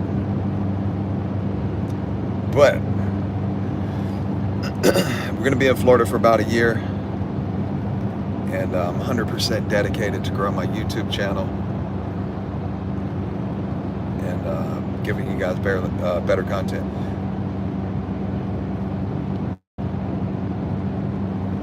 Damn. Hold on, let me go back and read some of these comments. Peacher said, yeah, I've been on sweepstakes for 8 years. Tried getting off and got down to 2 milligrams a day. However, I have chronic pain issues and injuries that I need the med. Yeah, that's fucking brutal.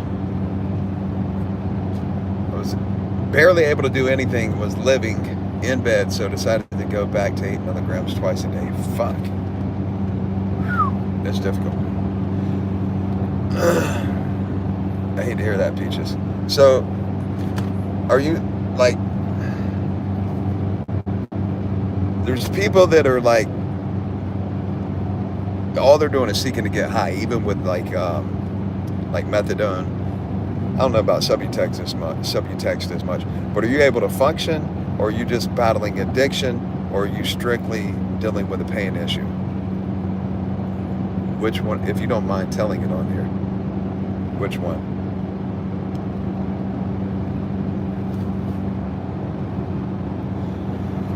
And with that question, have you ever tried any other alternatives for like pain meds, even like cannabis, weed, marijuana?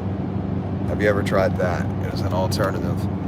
And I don't, like Florida, the weed over there is like, unless it comes from California, like the weed they sell in the dispensaries over there is real, it's bullshit.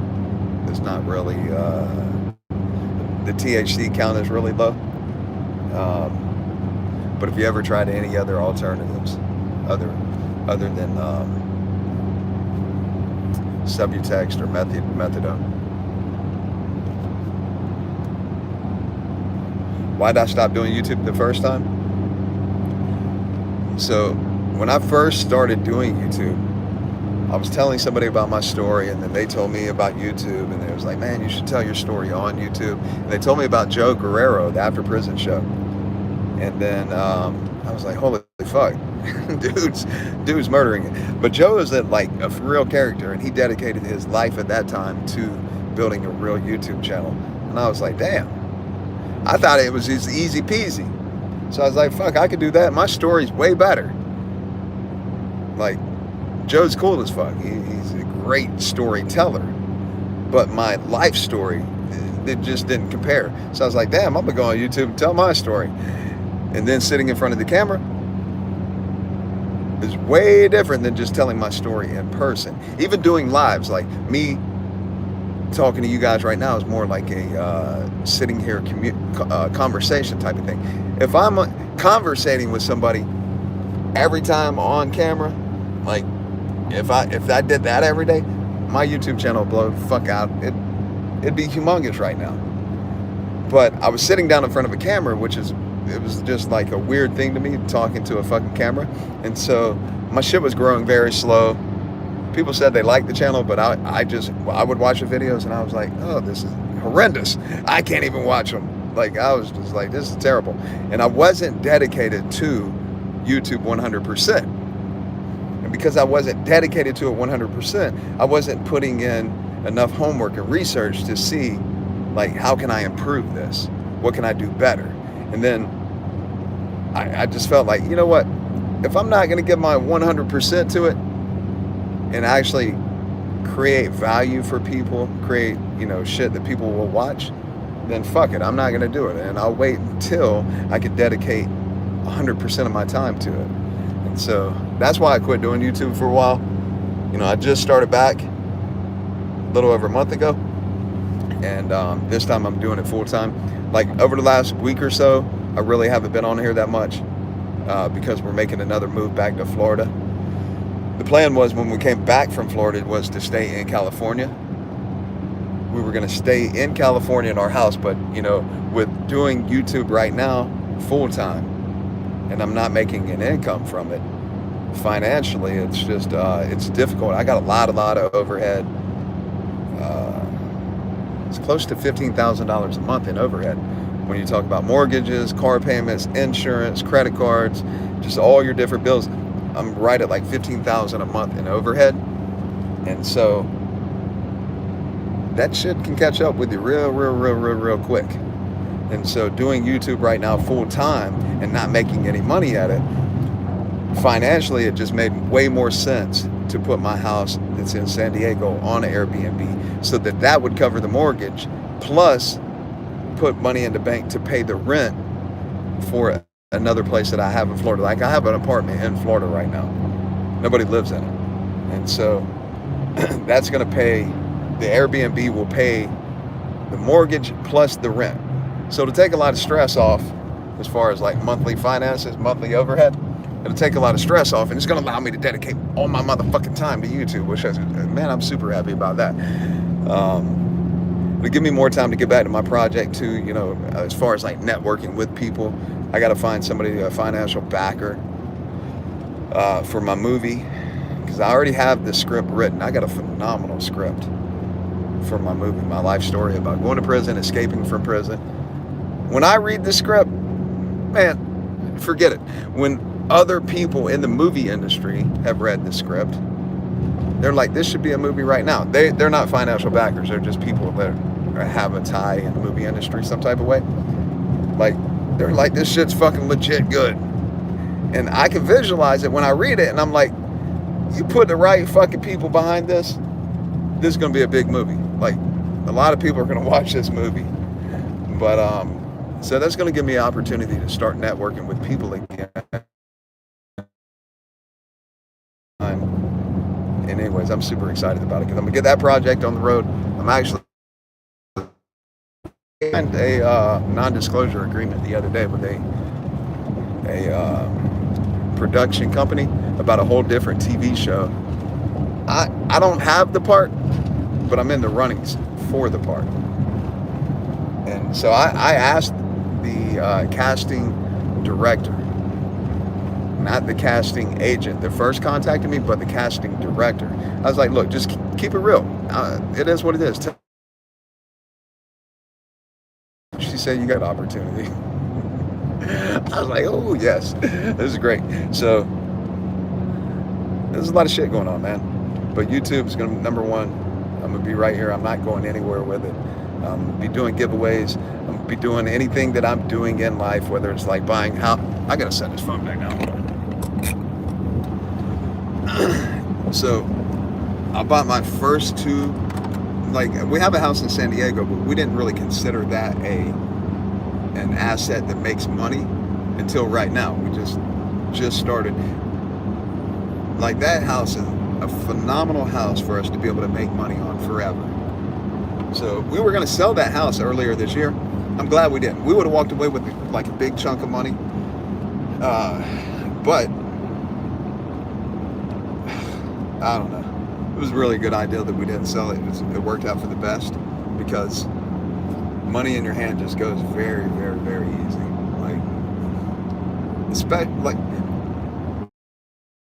Like things differently financially as far as like assets and liabilities. And just on the money that I spent on toys alone, like this motorcycle that I'm giving away, the money that I paid for, I paid cash for the motorcycle. If I would have put that money into real estate, I would have another fucking asset right now making money for me. My desert car sitting in the backyard. Just the aftermarket parts that I put in that fucking desert car, I could have bought a piece of real estate to make me money. And so now I'm on a little bit different path. Like, I've done well, I've made money, I've gone back and forth, I've struggled, made money. But now I'm on a way different path of like what I'm gonna do with my money. Like, I like nice shit, I've had nice shit, I got nice shit. But what does that really fucking mean? I like it for myself. I don't care if other people like it. But really, when you think about it, like, who gives two fucks? Like, really? You know, and so I've been watching and learning from some like people in a whole another atmosphere of making money. And one of the guys is Alex Hormozy. Anybody know who Alex Hormozy is? With Prestige Labs. He owns a bunch of companies, but he does a lot of gym related, fitness gyms, gym related content, nutrition, supplement company. Super rich. He's young too. He's young and strapped, hella strapped. And it's funny because he's just like, the way he looks at things, like, he don't care about the materialistic stuff, even though he's got really nice shit.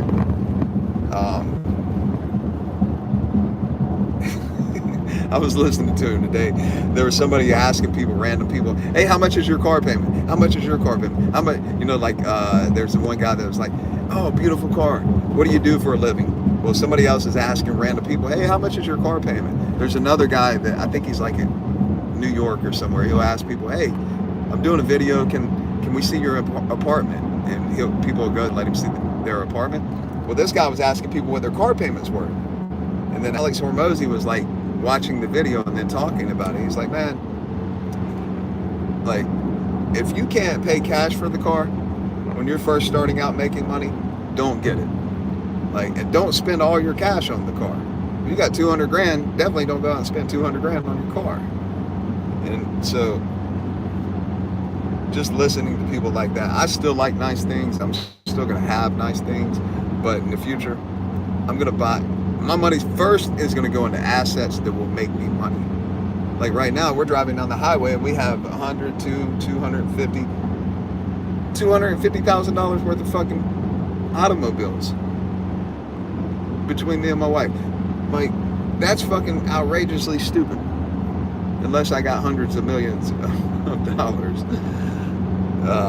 So the money we put into these depreciating fucking liabilities, if you put that into assets, like purchasing a house that's ran down, that needs rehabilitation, that you can turn right around and rent it and then refinance it, the BRRRR process, you can get into a house for $20, $10, $15, $20, $30,000 that you can easily rehab it and then refinance it once you get it renting and make a chunk back. Like, you'll get all your money back.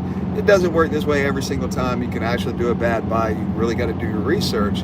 But if you do your research and you do it to a T, you can make really good money at it. And the crazy thing is, like, people think, oh, I don't have money to get in real estate. You don't need any money to get into real estate. And I'm not talking about house flipping. People have been flipping houses for years, make really good money at it. This is, okay, so, and I've talked about this on video too. You're gonna hear me talking about it a lot more because this is my long-term plan. You can buy a house, say for $100,000. Say you put $40,000 in it. And then when you get done, that $140,000, now the house is worth, say, $250,000. Now, this doesn't happen every time. I'm just giving you numbers. Say it's now worth $250,000. You got 140 in the house. It's worth $250. You turn around, put it on the market, boom, you sell it for $250. Because you kept that, all you did was flip the house. You're getting hammered with taxes, big time hammered. Unless you keep the house for 2 years or more. So you're gonna get hammered with taxes, and you're gonna get the 100% aftermarket value, after repair value, which is called ARV, after repair value. So because it was worth 250, you're gonna sell it at 250, right? You're gonna get that 100% value. If you keep that house, you put it up for rent, same price, you got 140 in it, it's worth 250. You put it up for rent, you get rent coming in on it after you rehab it. After a couple of months, and you're showing that rental income. So you're doing this as a business, not a personal loan. You're showing that income that's covering the mortgage, giving you positive cash flow. You go refinance that house for 80, 85, up to 90% of that full after repair value, right? So I don't know the math right here off the top of my head, but 250,000, 85% of that, or 80% of it, you're probably looking at about $220,000, right?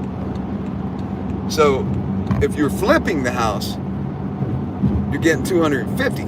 If you keep that house, you're gonna get about 220. So you're 30,000 less than the 250, right? Sounds like, oh man, I'd rather get the 250. Hell no, because he's getting hammered on taxes. I'm not getting hammered on taxes because it's a rental property, and I'm pulling my 230 out of it on a refinance, so it gives me all my 140 back, plus another 60, 70, 80, 90,000. Those numbers are really high. Usually it ain't gonna work out like that high. I'm just giving you guys ballpark shit. But this is the method. So you're gonna get back less, about 15, 20% less than if you just turned around and resold the house. But here's the kicker. Now you're buying the house, you're owning the house because you got renters that are paying for it. You're not paying out of pocket. The renters are paying for the house.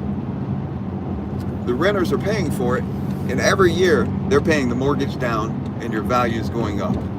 Yeah, you're gonna have market pullback, you're gonna have market fluctuations where the prices go down, but overall, real estate always goes up, and on an average it's 3% per year, 2.5%, 3% per year. So long term, you're gonna make money on it because your value is gonna go up, they're gonna pay the mortgage down, so now you're creating this wealth gap, and you got positive cash flow, usually 100, 2, 3, 4, 500. 500 is really good positive cash flow, but if you're at about 200 a month positive cash flow after paying your taxes, after paying your mortgage, after putting back 5% per month, for repairs and stuff, paying your property management, and then you're still cash flowing $200 a month, that's fucking excellent. And the crazy thing is, you could do that without any money. Without any money. I know if you're listening right now, you're playing, yeah, right, okay, how are you going to do that? Mindset. Number one, if you're saying, yeah, right, you're already in the wrong fucking mindset. So you got to be open. You got to open your mind to the possibility of this shit. To negotiate a deal without coming out of pocket any of your money. So you learn the process. You become a student of the process. You get the shit down fucking pat. You do the research. You find the properties, and you find a few properties, and you start talking to investors, and you start telling them, look, this is where I'm at. I found these properties. This is the numbers on them. This is the after repair value. This is what the rent's going for. This is what we can make on it. Would you like to partner? There's a ton of people out there and let you do all the. So yeah, you can't do it without any money. I just seen Kelly jump on. Kelly, what's up? We're live. We are headed across country right now. I've been on here for an hour and 14 minutes. We've got 39 hours left. I'm not going to drive straight through, by the way. Original plan, that shit got befuddled. Anybody know what befuddled means? I spent a lot of time reading a thesaurus, by the way. Anyways, the original plan was thwarted. Original plan got derailed. We ended up packing our vehicles down so much we can't even lay the seats back. So we're not going to be able to really rest in the car, and try to rest in this car or my wife's car with the seat sitting up. Honestly, it's bad for your mental health because these bitches are not comfortable when you're sitting up. They're comfortable to drive, but not when you're sitting there parked and you're trying to rest. This shit is no good. Quadrex, what happened? He said, mess the fuck up. Yeah, we're going to be careful, Kelly, for sure. Definitely got to be careful driving across the country. I broke down in the desert one time driving across the country. When I say in the desert, we were 2 hours from anything. I had my wife, 2 dogs, my 2 nephews. The wheel almost come off of my truck. I lost power steering. I'm driving through the desert with no power steering. Like, the truck's big ass truck with big ass tires. It's lifted. We got no power steering. I'm just like, fuck it. We're gonna make it to the house. We're still driving. We were about 10 hours from San Diego in the desert. And all of a sudden, the highway turned to the left and the truck kept going straight, and we went off the highway. I was like, oh shit, the fucking truck won't turn. Luckily, we kept going straight because all we did was go off of the highway, and the wheel was coming off. Oh, it was bad. We had to leave our truck there. I actually had to buy a vehicle to get home from Albuquerque, New Mexico, back to San Diego. This was like high time during COVID, when there was a lot of shortages. There were no vehicles to be rented. You couldn't rent a vehicle during that time in Albuquerque or any of the areas around there, one way all the way back to California. Nobody would rent me a vehicle. So I was like, okay, I'll rent a U-Haul, like a moving vehicle. Try to find a moving vehicle. Nope, you can't take them one way. Nobody would rent me nothing. And the problem was I had 2 weeks worth of luggage for me, my wife, 2 kids, and we had 2 dogs. So we were traveling a lot. And I had my 2 nephews that were living with me, and we were taking them all over to traveling. And normally we were riding in my truck. We started looking. My wife don't want to admit it, but she was like, we need an Escalade. I didn't want no Escalade. She says that it was my choice, but it really wasn't. I did not want no damn Escalade. Not only did she want to get an Escalade, but she wanted the platinum version, which is the one with the TVs, the nice one. And so we started looking, and there was only a couple of Escalades available in Albuquerque, New Mexico at that time. Like, we needed the car right now. We had to go home. And so we bought it. I actually have the paperwork with me because we don't have that car anymore. My mom has it. We bought that car, and I think like within 2 months, it lost like $15,000 or $20,000 in value. It was when the gas prices skyrocketed, and you couldn't get rid of an Escalade when that happened. Not in California. Nobody would buy it. I forgot how much I lost, but it was a lot, like 15 or 20 grand. Oh, we're about to hit Arizona. I think. Hold on, let me tell you guys. Pretty sure I just Yuma, Arizona. Yeah, I just hit Arizona. Update for you guys. I am in Arizona. Just left California, crossed into Arizona. I'm on I-8, headed east. We got about 39 hours of driving left, but we are going to get a hotel. It's just too far to drive without being able to relax any. Can't lay our seats down because the car is so damn full. Did y'all pay a moving company since y'all don't rent a moving truck? You mean when I broke down in the desert? What are you talking about right now?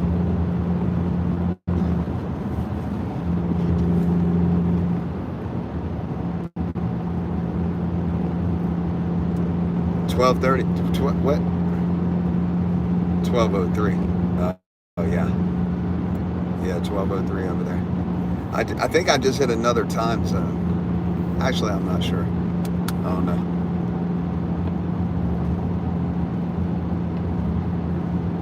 Quadrex, you got to go, homie. Quadrex is 7 hours ahead of California, so he's 4 hours ahead of the East Coast. Oh no! For this move, we brought all the stuff in our vehicle with us. We brought all the shit with us in our vehicle. So I have a trailer with some stuff on it.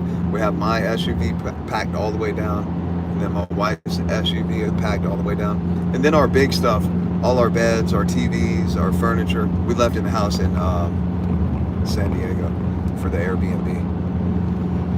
We left all the big shit there. So yeah, we didn't hire a moving company.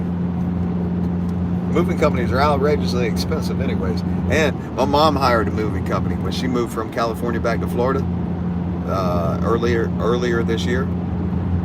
And like I told her, I was like, look, I've already contacted moving companies. It's expensive, but like you got to get the right one. And she didn't take my advice. She started looking and found a moving company, and they sucked her ass right on in there with a good deal. As soon as she signed the contract, they started jacking up all the prices for anything. If we got to walk this many feet to carry your boxes, the price is higher. If there's steps, the price is higher. All type of things. And next thing you know, the price is jacked up. She's arguing with the people. And then when all her shit gets to Florida, all her shit didn't get to Florida. All her shit did not get to Florida. I'm like, what? And then they sent other people's belongings to her. Like, it was a terrible situation.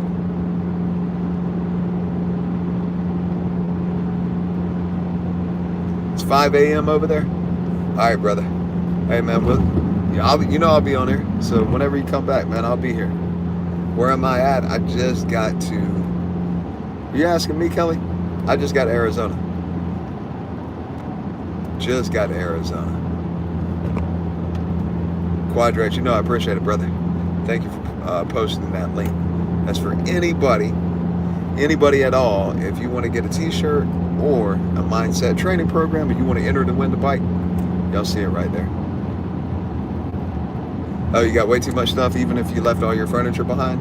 Yeah, that's how we were. That's why I haven't been on video in the last few days, because we've just been like, my attic, we have a big attic in our garage, completely full, like all the way to the front.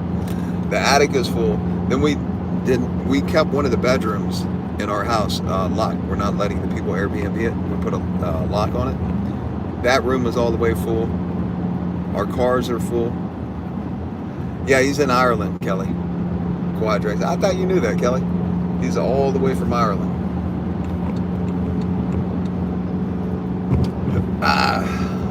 I've been up since 5:30 a.m. California time. I went to bed at 1:30 a.m. the night before. This is gonna be a long drive, man. My dog is passed out. He's asleep over here in the passenger side.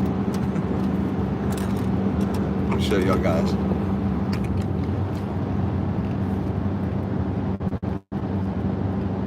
Oh, you forget. We all forget things. It ain't a big deal. Can y'all see the little pup? He's knocked out. He's snoozing over there. He's like a little baby. He's like a little lazy little baby.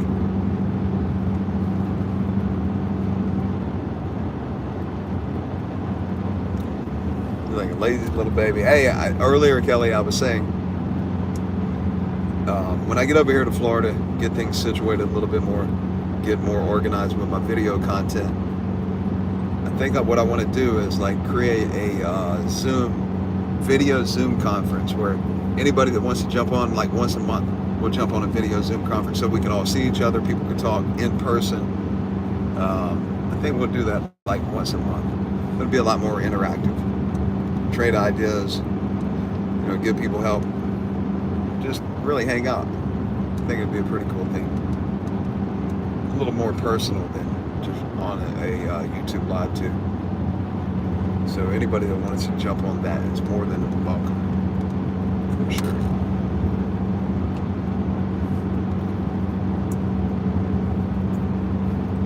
So by the time I get to Florida, we're gonna be over 4,000 watch hours. When I left California, I was at 3,200. Peach said, I have one dog. Oh, I don't know how to say that dog name, Weimaraner or something. It passed out with her head on my chest. Hey, dogs are something else, man. Like, they're the one animal that's like, will never ever betray you, will always be your friend. Even when you get mad at the dog, like 2 minutes later, it's me wagging his little tail and hanging his tongue out of his mouth, smiling at you. If they could talk, they would literally, people would be hard pressed to have a better friend than a dog if they could talk.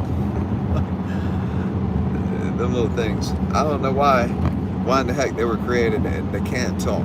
Like a bird can talk. Ain't nobody friends with a bird like a damn dog. The dog should be able to talk, at least say a few words.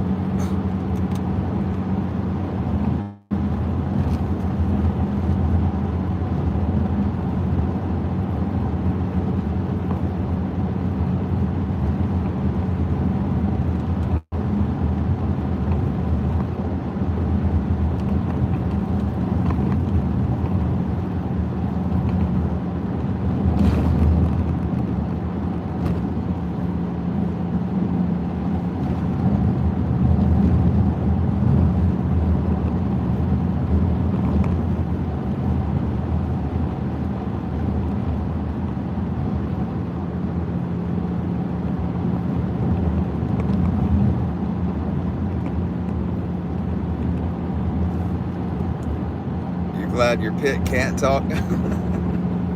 Oh, I had a pit a long time ago when I went when I got locked up, when I got arrested in 2003, my uncle, he's not alive anymore. He crashed a motorcycle, killed himself. He took my pit. He was a good dude too, by the way. He was like a real good guy. Anyways, he took my pit. He had it in like an actual real big kennel, like a real big, nice sized kennel for a dog. But the dog, like, he was not used to being in a cage. And so he would always try to get out. And he started, like, this was a for real kennel, like gate, fence, all the shit. He started pushing on the gate down in the bottom corner and would actually bend the metal pipe to get out.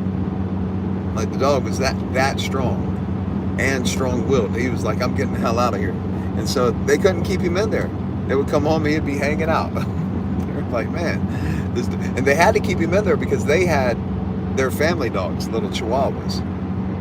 So one day they came home, and his name was Buddy.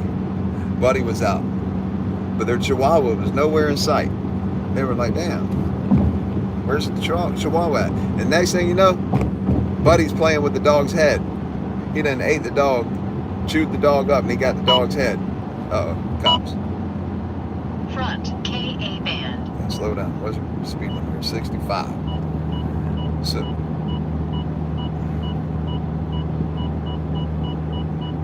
he's locked on me. Where's he at? Can y'all hear the radar detector? So he came home. Let me mute the radar. My uncle said when he came home, the dog was playing with his dog's head, which was his kid's dog, the family little chihuahua. And he said, man, he couldn't take it. That was enough. He killed my dog. He shot him in the head. Yeah, I couldn't deal with it, man. He came to jail and see me. He was like, man, your fucking dog. And he told me what happened. He's like, I had to kill him, man. He said, I shot him in the head. I was like, damn. I mean, I was upset about his dog too, but goddamn, you just come and told me you killed my dog. Hey, not nice, man. That was a good dog too, real pretty pit, red nose. It was a, I think the cop's sitting on the side of the road right here.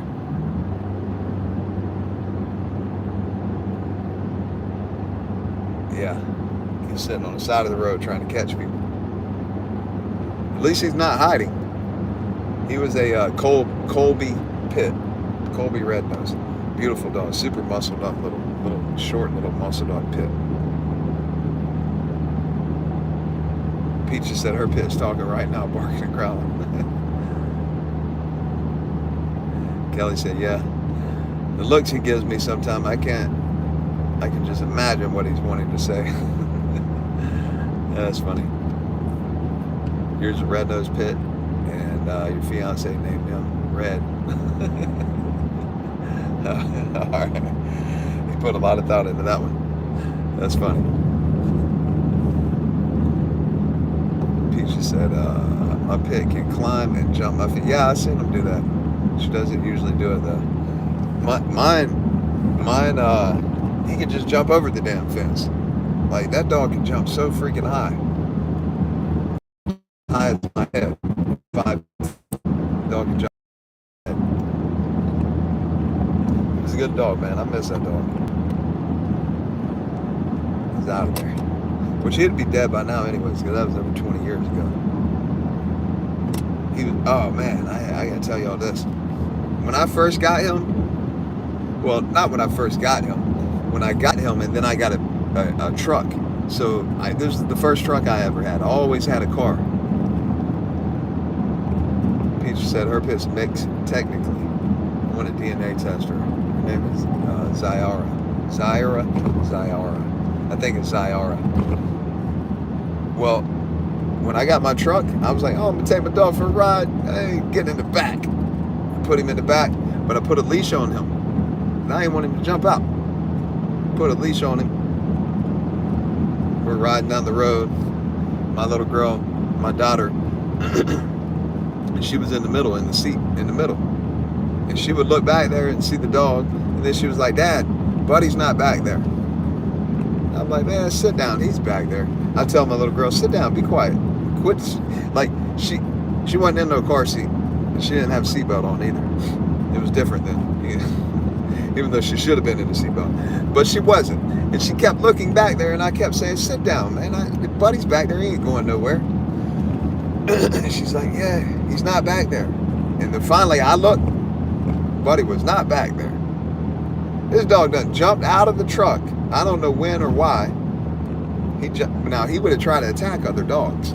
So I assumed that he's seen another dog, but he jumped out of the truck, over the side, and the leash, he was hanging from the leash. And when I looked down the side of the truck, the whole truck in the back was like blood all over it. I'm like, oh my God. I went and looked for my dog everywhere, could not find him. So what happened was when he jumped over, he was getting drugged beside the truck, and then finally the leash broke. I guess the tire like burned it, popped it, and finally he got cut loose. But I couldn't find him. I looked for him forever.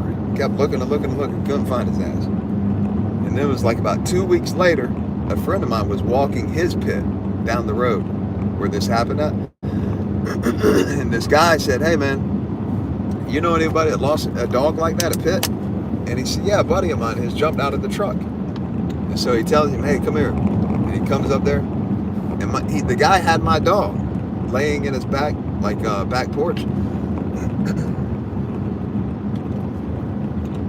Man, when this guy called me, my buddy called and said, hey man, this guy's got your dog, come over here. The guy, luckily, when he found him, he took him to the vet, rescued the dog. The dog couldn't walk no more. He was skinned all underneath his arms, his paws, his nails.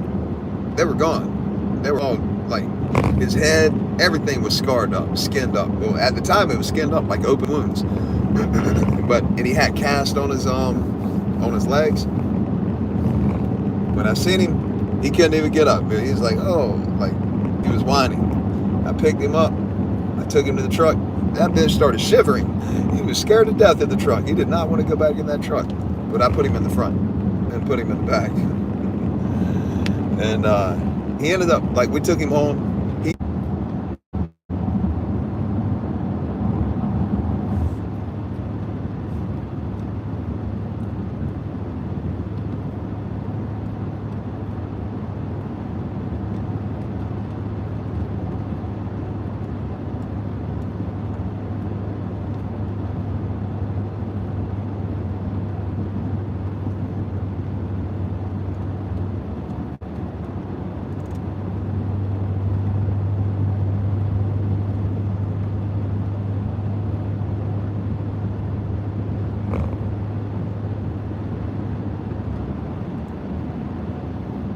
Oh man, we're back on there.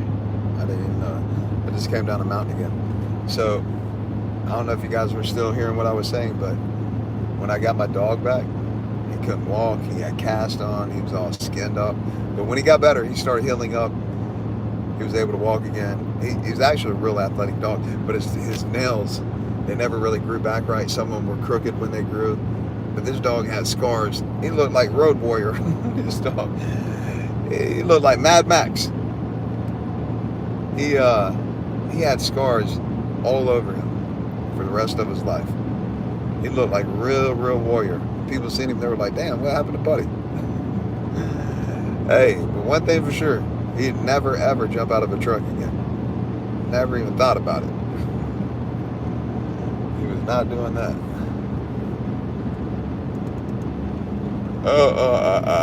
We gotta get some gas. Welton, Arizona. How far is this shit? Let's see. 8 miles. I'm gonna go get some gas at about 8 miles. 9. Who are you talking to about fastening this thing back?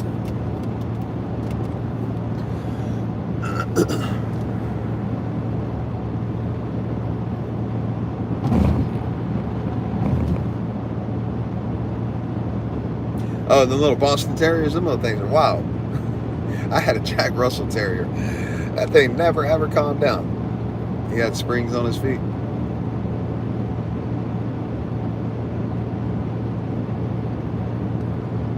Yeah, Kelly, it's yeah, just what Peachy said. I've been driving through some bad areas. So when you leave out of California, you go up in the mountains, lose signal for a little while. Even talking on the telephone, like it just totally drops.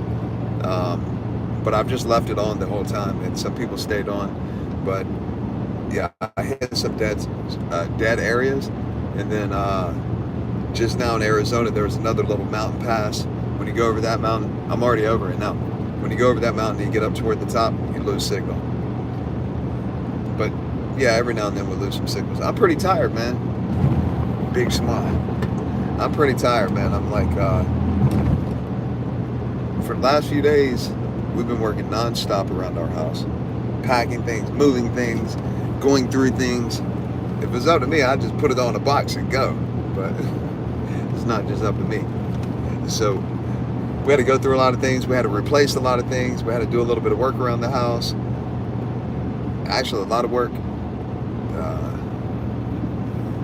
So we've been staying up like midnight, sometimes later. Last night I stayed up to about 1:30 a.m. Got up at 5:30 again this morning.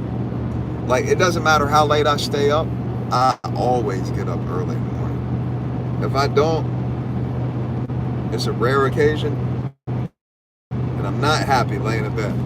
Like, I don't like laying in bed. I'm just like, I got shit to do.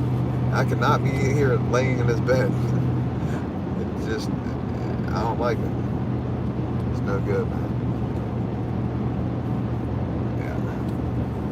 So I always wake up early, but yeah, I'm tired now, man. What will I miss about living in California? Or we're looking to moving back to Florida? I'm gonna miss, like, our house is super cool. I'm gonna miss that. The weather is definitely way better in California. Like, even when it's cold, it's not cold compared to the rest of the country. And then pretty much every day, if you want to go outside and do something, you can go outside and do it. Even if it rains, the shit barely rains. It's like a little drizzle. So your ability to go and do things is unlike everywhere else in the country.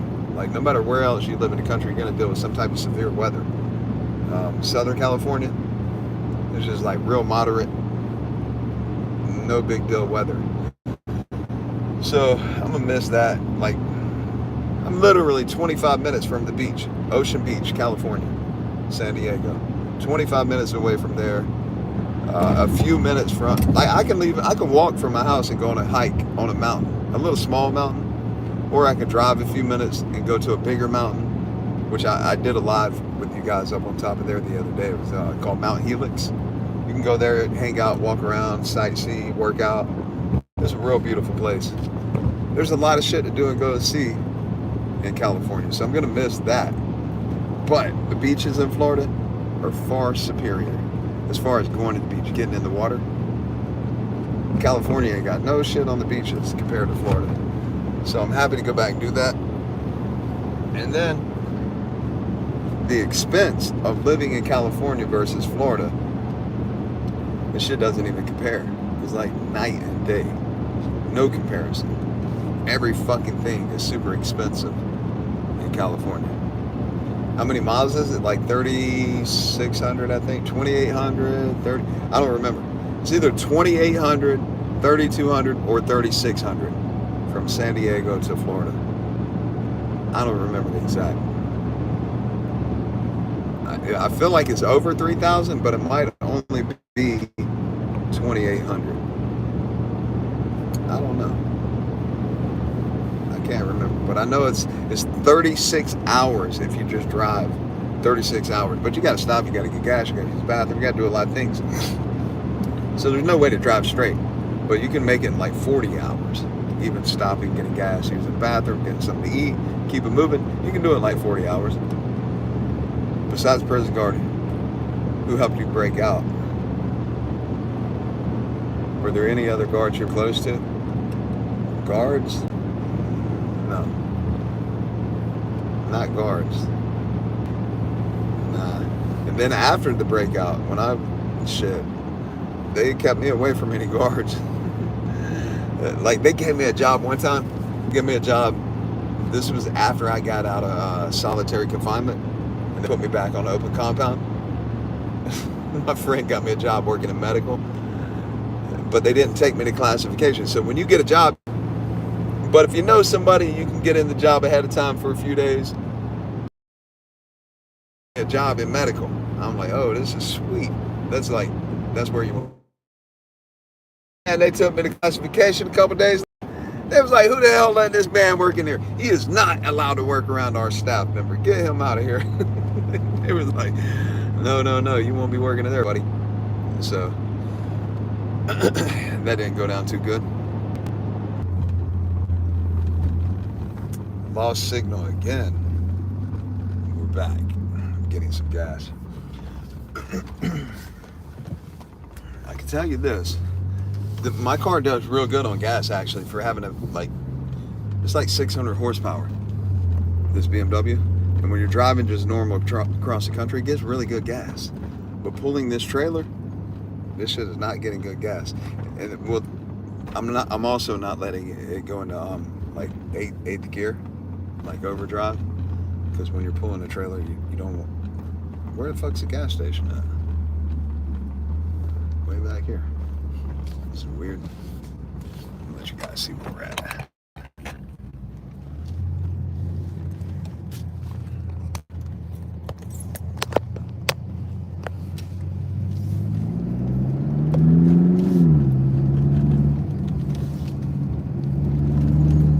Oh, the gas is still expensive. You bitches. They're riding on California gas prices. Oh, ain't this some shit. Ain't this some shit. These stinking bitches. I can't believe that.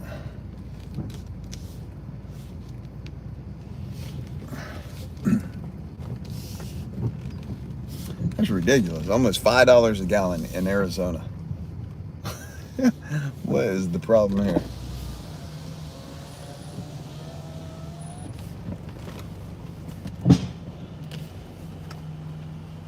Hey. Huh?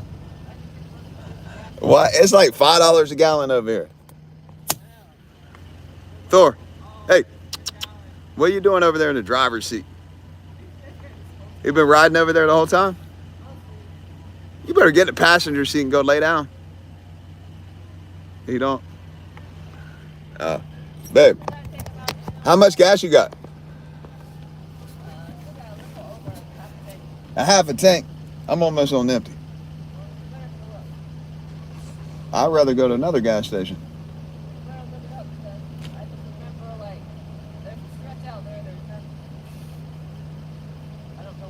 I'm gonna get like 50 in gas. 50, I'll go a long ways on 50. All right, I'll fill it up. You wanna go? You wanna cut out?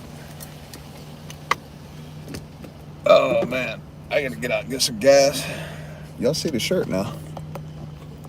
Y'all wanna see the car? It's kind of cold over here. It's fucking cold.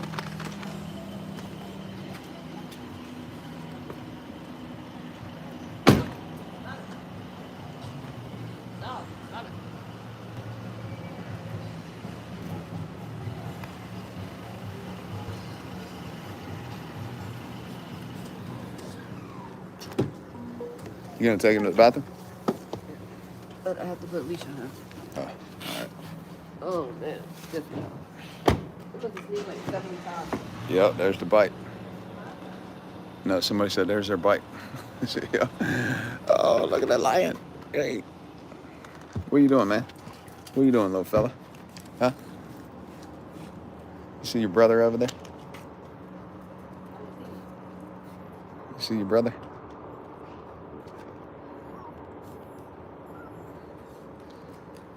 You're not gonna get him out? Yeah. Where's the leash at? On the other side? You got one in the car? Why are you crying, man? Thanks. Come here, little buddy. Let me put this phone down.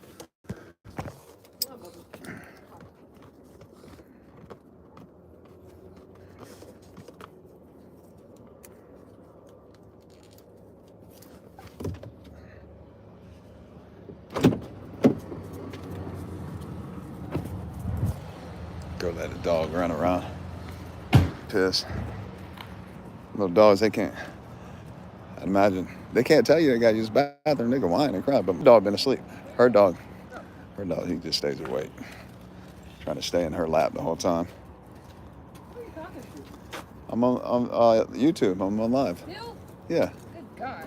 It went dead a couple of times, but I didn't turn it off, and it comes back. There's like 200 people on here. There will be soon, though. There ain't 200 right now. There will be soon. It's only a matter of time.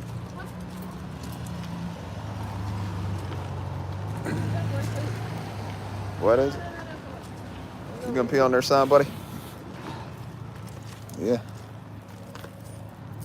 Oh no, he fell down. Rocky. Oh, that's so cold. Somebody said, "What's up?" Hey, She said, "Hey." off me. She don't like being on camera. She's shy. Well, I gotta go inside, use the bathroom, and leave it on. You wanna put him in the car? Hey, mine? Yeah. I'll put him in my car. Come on, buddy. Come on. You can't go with her. You're going with me. Look, he's like, no, I want to go with her. Come on, dude. You got to go with me. Come on. Come on. Let's go. Hey. Here, just put it on. Honey. No, on your side. You have your own side.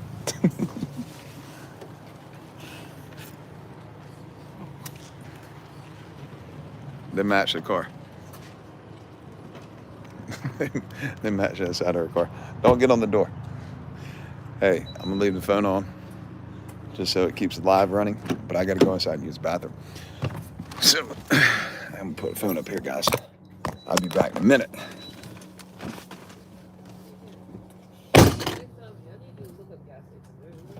did look up. This is the only one I could find. When you see a cheap one, you go to that one first.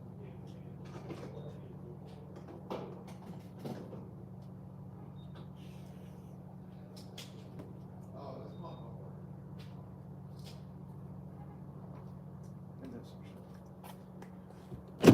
work. I would pick the one pump that don't work. This damn pump don't work.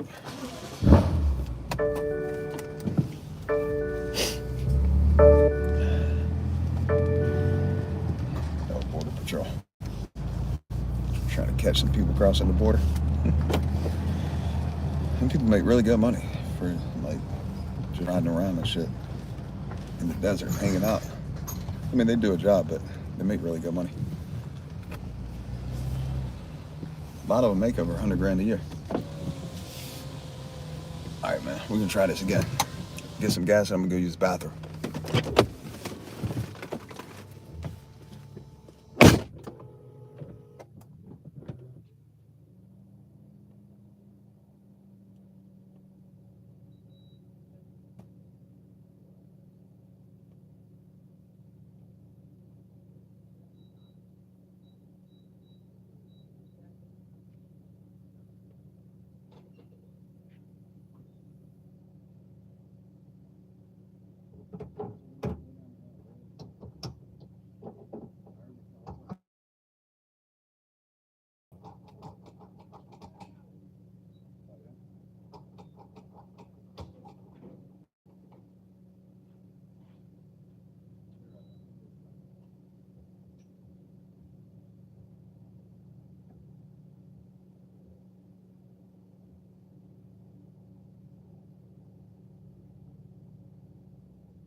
Oh my God, it's cold over here.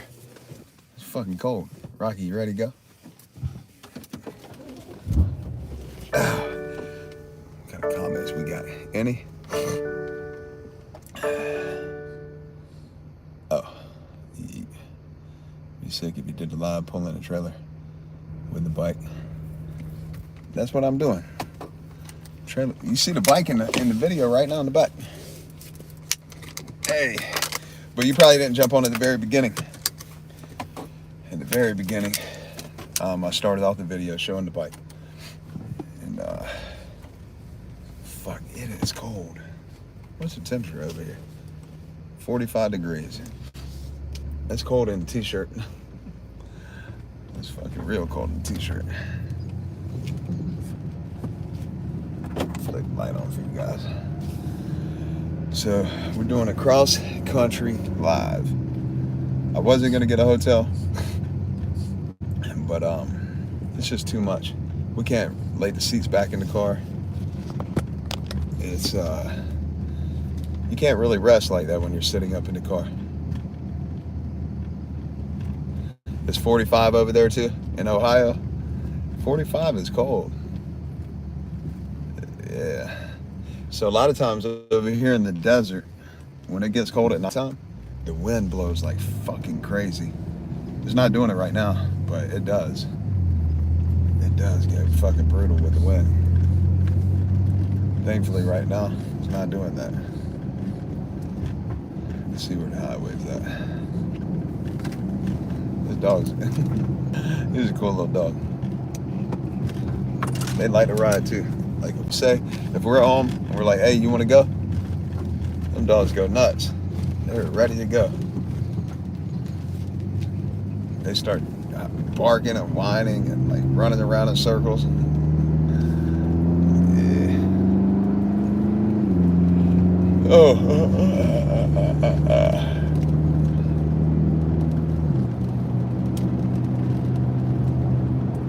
Yeah, they do, Kelly. Let's hit it.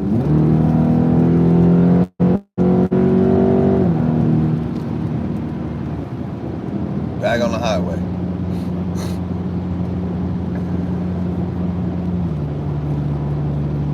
So obviously I'm not gonna like be able to read all the comments and shit. I'm gonna try to read as many as possible.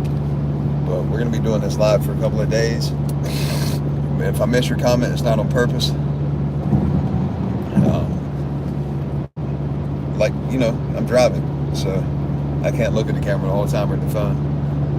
But I'll try to catch as many as possible while being safe.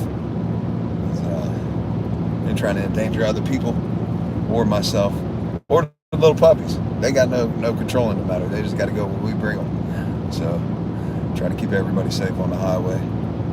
Plus you got to be alert and shit running across the road. Traffic situations, the road's fucked up. Who knows, you know? So you got to be aware of all that shit. So if I'm not talking or I'm not answering your comment, don't take it personal. But ultimately, I'm gonna get me 800 hours of watch time. By the time I get to Florida, I'm gonna be over 4,000 hours of watch time. I can get my channel back monetized. Very important for the YouTube algorithm is for your channel to be monetized, because the way YouTube works, they make money off of advertisers. You can't run advertisements on your channel unless you're monetized. You gotta have 4,000 hours of watch time to be monetized. And what happens, like I always had 4,000 hours of watch time, even when I wasn't doing my videos for a couple of years. My channel stayed monetized because I would still get views on my old channels. I mean my old videos. But I went and deleted like almost all of my videos. A lot of them. I deleted them, permanently deleted them. And when I did, channel dropped below 4,000 watch hours. I think it's like within a 90-day period. They said if your channel drops below that 4,000 watch hour, you got to start all the way back over. So I had to start all the way back over. I'm like, when I left California today, we were at 3,200 hours watch time. When I get to California, I'm in Florida, we'll be cracking 4,000 again. So that'd be good. I just need as many people to watch. Even if you just lay the phone down, let it play. Because I mean, really, like, it's not too exciting. Just I'm driving the damn car. I try to tell y'all as many stories as possible. When it gets daytime, let you see some of the places we're at. Tell you where I'm at. Yeah, shit like that.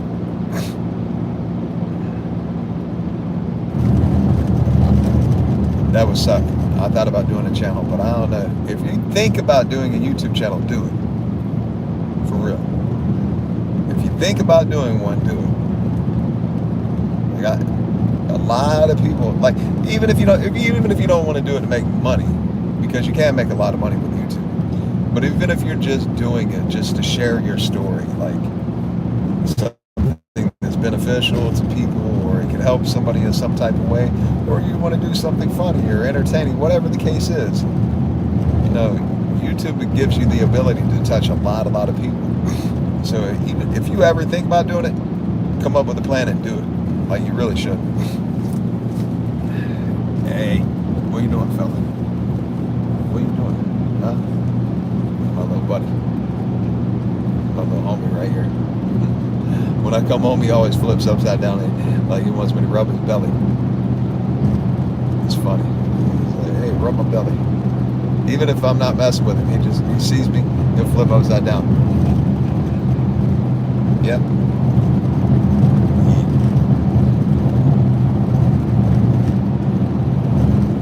You know, and everybody has a story.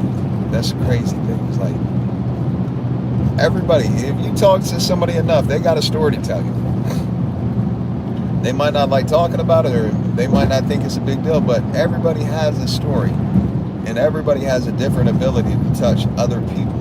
And to me, telling my story is more about helping people, motivating people, encouraging people, lifting people up, teaching people, learning from people, because I'd like to hear you guys' stories as well. So yeah, Kelly said, I just don't know what to do about it. I have to think about it.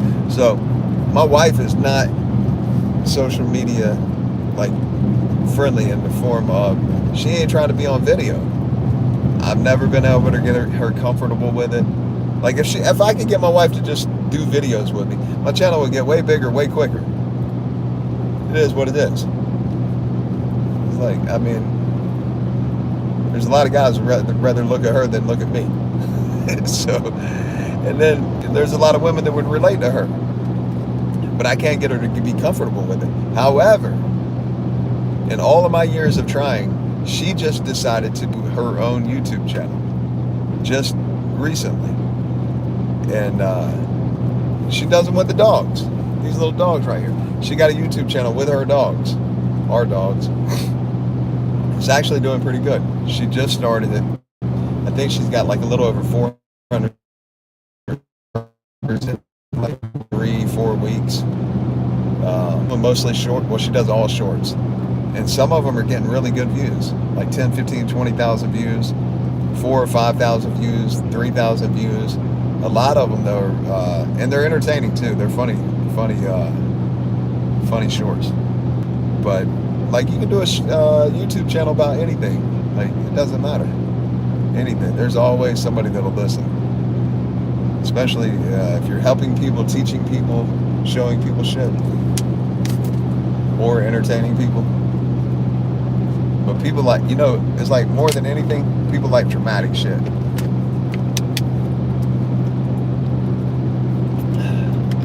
Or, yeah, people like dramatic shit. Or entertainment.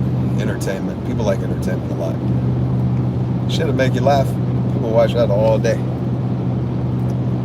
But now they're doing a lot of automated YouTube channels where people don't even, like, you might just be doing an informative channel. Or like if you watch a lot of the prison channels right now, like 1090 Jake, his channel blew up. It's really big. Christina Randall, her channel's really big. Like any of the big channels, like, they still talk about prison shit, but they're mostly talking about relative things that are happening, other crimes, you know, other people's stories, and they're basically doing their own take on it, telling people about it. But there's another little genre of where people are talking about all the relative events that are happening, but they're not even showing their face on the camera at all. Like, you could do it with a voiceover, you could do it with your own voice, but you're showing whatever it is that was happening, talking about it. Like, there's ways to do YouTube channels now without even showing your face on camera. Like, because some people just aren't comfortable putting their face on camera. So there's all type of ways to do it. Really, just go on YouTube and search how to start a YouTube channel. And but if you ever do it to try to really make money, you really got to do a lot of research on like what genre, like how to classify your channel, because like some people, like I was talking about my friend Danny Burke earlier. He's got a channel, and his friend that he just did a video series with, he's got like 150,000 subscribers, and he doesn't make, he gets good views, but he doesn't make a lot of money. And he's got his channel classified in the wrong genre. Like for ad revenue, like you can make good money on ad revenue if your channel's classified right. So you just really got to research it if you ever try to make money on it.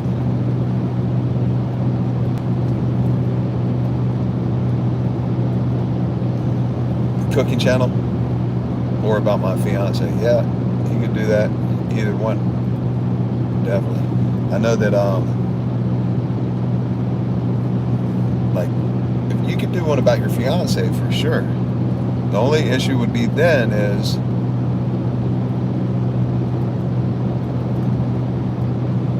yeah, I hear you, Kelly. That'd be a hard one right now.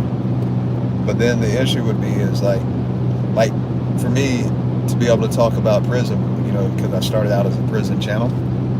I can only tell you guys so many prison stories, and I'm not gonna make none up. You know, some people just tell you all type of things about prison stories. I don't know how, like, if you did 5 years, where do you get all these stories from? Like, I did 11 years, I don't have that many damn stories. So, my point to that is like, if you did one strictly about your fiance, like, how many videos can you make? Like, eventually you run out of content. So, if you're going to make a channel, you want to be able to keep making content. I mean, you could talk about anything, really. I mean, right now, I'll talk about anything when I come on here. But ultimately, my channel is going to be, you know, overcoming shit in life, starting over in life, because that's what I had to come home and start over in life. But ultimately, starting over in life and being successful, right? And there's a lot of people that are starting over in life, not be out of, like, you know, coming out of prison, but just because they're not happy where they're at in life. There's a lot of people, the whole silent quitting thing. There's a whole lot of people that would just rather work at home or do some type of side hustle. And that's what I do a lot of anyway. So, you know, whether it's buying into real estate, you know, which is like, to me, that's a big, big hustle.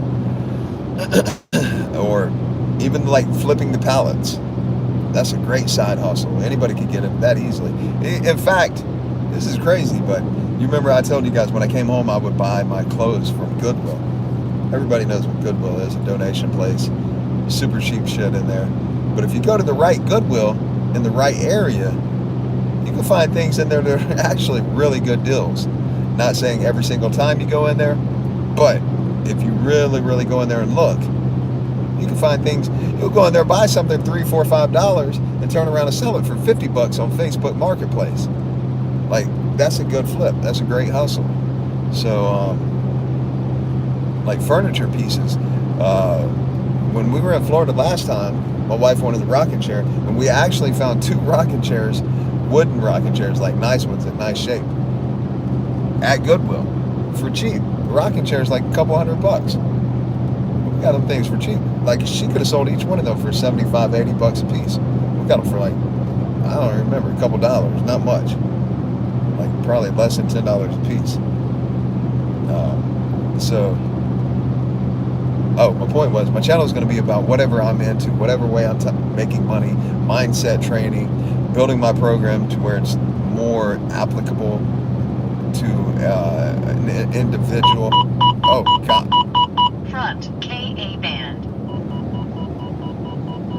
want to slow down. I wasn't going that fast. I was going 79 and the speed limit was 75.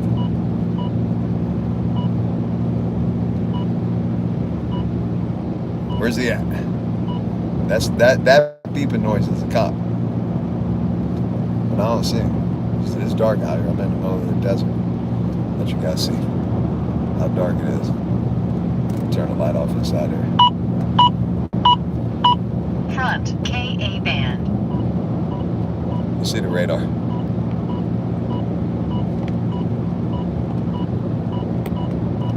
So I'm doing 74. The cop's in front of me somewhere. I don't know where he's at, but he's definitely in front of me. And when it beeps faster, we're getting closer to him. So the faster it beeps, closer you're getting. I don't know where. He's still in front of me though, because the arrow is pointing in front of me. Where's this joker at? These things pick up a long ways away. I got like really good one. Like, nah, I don't see him now. But they'll turn the radar off too. Like, oh shit, it's back on. Front KA band. They'll turn it off and on you, like trying to catch you, trying to be sneaky, you know. But usually, if you're within a few miles, you'll be alright. Just really depends on the cop. But if you got a radar like this, it picks up a long ways ahead. So since I've had a radar, I haven't had no tickets. Prior to having a radar, is the only tickets I got since I came home from prison. The only interactions I've really had with cops was for speeding. It's entrapment. It sure is. See how he whipped it right on? KA band. They try to get you too. But I'm not speeding now. I'm under the speed limit. I'm doing 73. Let me turn my cruise control on. Oh wait, I turned it on. I hit the wrong button. I turned it on sport mode. It's going hard now. You hear how fast it's beeping? Let me turn it around. See if we see him. Where's he at? I know you're out here somewhere, man. Out here trying to get some people. I don't see him. Just in the middle of the desert. It's a long ass drive. Now he's not behind me. My radar detector tells you if it's in front of you, behind you, beside you. It tells you where they're at. Like that. My other radar. My wife has the other radar detector in her car. It doesn't tell you if they're in front of you or behind you. But they're the same one. They're same brand. They're Unitons. But the one I got tells you if he's in front of you or behind you or beside you. And it works. It's accurate too. Like every time. If it was daytime, I would have seen him already. But it's so dark out here, you really can't see nothing except in front of you. Yeah. But when you got the other radar, you'll be looking all around like, damn, where's he at? But California is not too, I mean, that is where I got my 2 speeding tickets, were in California. And that was a few years ago, really. Hell, you know what? No, I got one in Arizona once. No, where was that at? It was in California. My last one. But the dude, I don't even think he wrote me a ticket. He just told me to slow down. It was me and my wife. We were going to Arizona from California. We were in the desert in California. And I was doing like 90. I was hauling ass too. I wasn't even paying attention. I didn't have no radar detector at the time. It was just ripping. And sure enough, he got me. Pulled me over. He was like, man, why was you going so fast? I said, man, I was having a conversation with my wife. It was a good conversation. I didn't even know how fast I was going. He's like, well, you need to slow it down. I said, all right, cool. She couldn't believe he let me go. She was like, if I would have been driving, he would have gave me a ticket. I'm glad you weren't driving. But prior to that, I got 2 tickets, speeding tickets, when I lived up north before I moved down to San Diego. I had a 2-door BMW 6 Series. Like, this car's fast, but that car was like different. Like the sport car. This one's cool because it's all-wheel drive. Like, you can rip in this thing. And it's got more horsepower, 600 horsepower. But it's just different in that car. It's low to the ground. It's a fun car to drive. And everywhere I drove, I was going fast in that bitch. I got a speeding ticket in that car. But the only thing you got to do, get a speeding ticket. And I'm not advocating for speeding tickets, don't get me wrong. But if you do get a speeding ticket, hire a traffic ticket attorney. It's like $300. Done. You ain't got to go to court. You don't get no points. They handle the whole thing. $300. It's done. GTA Online. What up, brother? How you doing, man? Good to see you on here. I'm doing my live, cross-country live. It's going to be a multi-part thing because we're definitely going to have to get a hotel. I'm not going to be able to make it the whole way. So originally, we were going to just drive straight through, keep it on live the whole time. You know, obviously I got to run in and use the bathroom, a couple different things, stop here and there. Like I just stopped at a gas station. What's crazy is we made it out of California, and the gas in Arizona where we just stopped to get gas, it was the only gas station around, so I know that's why they were taking advantage of that. But it was $4.99 a gallon for premium. And when I just left California, I think it was like $4.80 something a gallon. California's always higher than everywhere else. So it's gonna be nice to get back to some cheap gas prices, for sure. But anyways, we're not doing one solid trip. We're gonna get a hotel because we packed our vehicles down so much that we can't lay our seat back. Like there's no relaxing. It's just straight sitting up. These seats are comfortable to drive in, but not when you gotta rest. This is like way too stiff, way too uncomfortable. Like you try to lay down in here and rest, or just sit up in here and rest, this shit ain't no good. So I'm driving a BMW X5, but it's an M series, so the seats in this car are like real thick.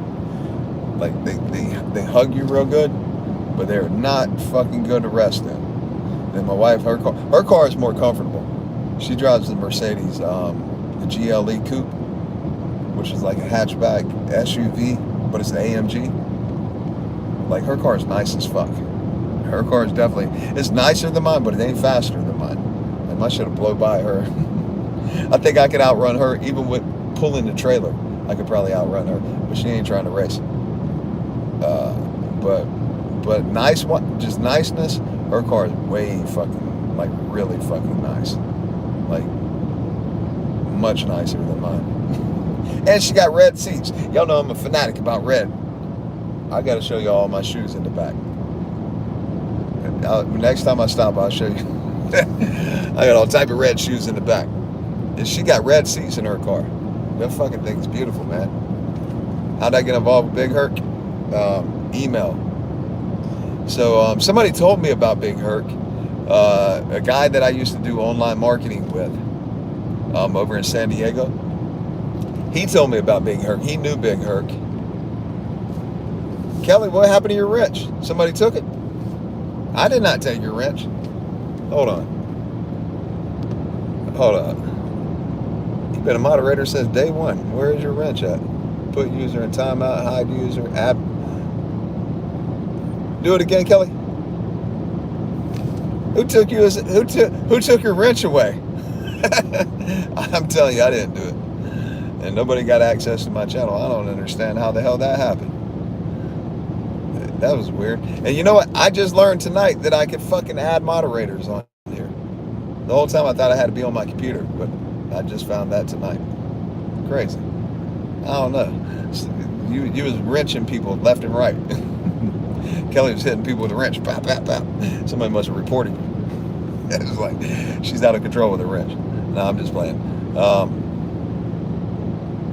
Anyways, her car is like, oh, how'd I get involved with Big Herc? That's what you're asking. So my buddy told me about Big Herc, and so I started emailing him, and he never replied to me. And I kept emailing him over and over, and then finally I was like, hey man, if you ain't gonna reply, then how about this? I'm trying to do an interview on your channel, but how about this? I think I need to interview you on my channel. I said, because I turned the table on him. I was like, I need to interview you. Forget interviewing me. I'm going to interview you on my channel. How about that? And right after that, he called me. And so when he called me, we arranged to meet up in LA. Oh, you know what was crazy? Where we met at in LA, where we did our video series at, was Lady Gaga's apartment. She wasn't there. He doesn't know her. He knew somebody that had access to the apartment. Or maybe, wait, I think it used to be Lady Gaga's apartment. I don't know if it was still her apartment. But it was weird. It was right in LA, like downtown LA. Like where the old shit is, though. And it was like, you're just walking down a sidewalk, and you would never even realize that when you step through the doorway, that this fucking apartment was nice. Like real nice. That's what it was. It wasn't her apartment anymore. It was this guy's apartment that somehow Big Herc knew that guy. And the guy let him use the apartment for filming. But I don't think the guy like really lived in the apartment. I think he just used it for whatever. I think he was in the music industry, that guy.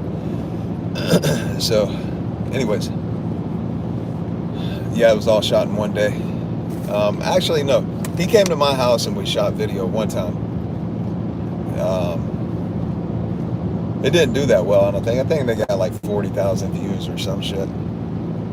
But the one where we were talking about the escape in my story, all that was shot in one day at that apartment in LA. And the next time we did video, he came to my house in San Diego. And then the last I heard, I haven't talked to Big Herc in a long time. And I used to still keep in touch with his wife more than him. Like on social media, she would always message back and forth to me or my wife. And they had moved from LA down over to Arizona. I think near like Phoenix, Chandler. I don't talk to that buddy. I don't talk to him, and I never will talk to him. It is what it is. I don't talk to him.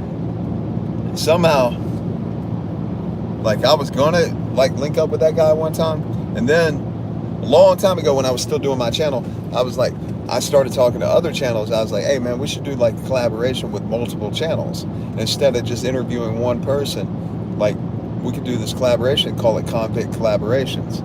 And the smaller channels were all like, yeah, cool. Obviously we're a small channel, so you know, it wasn't getting all that much content feed. And then I told Big Herc about it. I was like, hey man, what do you think about doing this? He's like, yeah, it's a good idea. And so he was coordinating it with OG Badger. What's his name? Josh at 23-1, Lockdown 23-1. And then somehow I got pushed out of the window. And they did it. They did the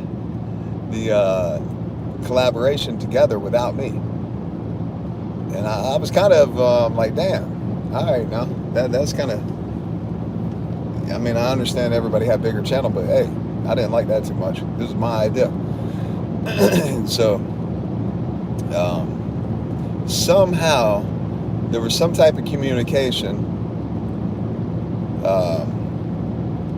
with Badger, and somebody like sent me his number. I think it was Big Herc, or somebody gave me his phone number to call him. And when I called him, I think Buddy was high or some shit. Something was up with him. He was definitely not in his right mind. And he was talking all fucking weird. I was just like, you know, I don't kick it with people like this. Nothing against him. He's his type of person, but he ain't the type of person I'm trying to be around. He ain't trying to further his life in the way that I am. So, not saying he's below me or anything like that. He's just not the type of person I'm kicking it with. And all that, all that talk, like, I ain't buying into all that bullshit. I'm not buying into it. So he just ain't the type of person I'd be around anyway. So even if the opportunity ever arose, I would pass on that. I don't even know what he does anymore. Does he still do a YouTube channel? Like, I don't even get into no type of YouTube beef. I'm not beefing with anybody at all. I'm just telling you, I would never kick it with Buddy. I wouldn't do a video with him. He's just, I don't even remember what it was on the phone, but he was on some other shit for sure. He was definitely high. And the way he was talking was just, I don't even remember what the fuck it was, but I felt like it was disrespectful the way he was speaking. And I want to say that I emailed him because I didn't get a hold of him again after that. And he said he had no knowledge of it or some shit. He didn't remember. I don't remember what the fuck it was. I just don't fuck with Buddy. He's on some weird shit.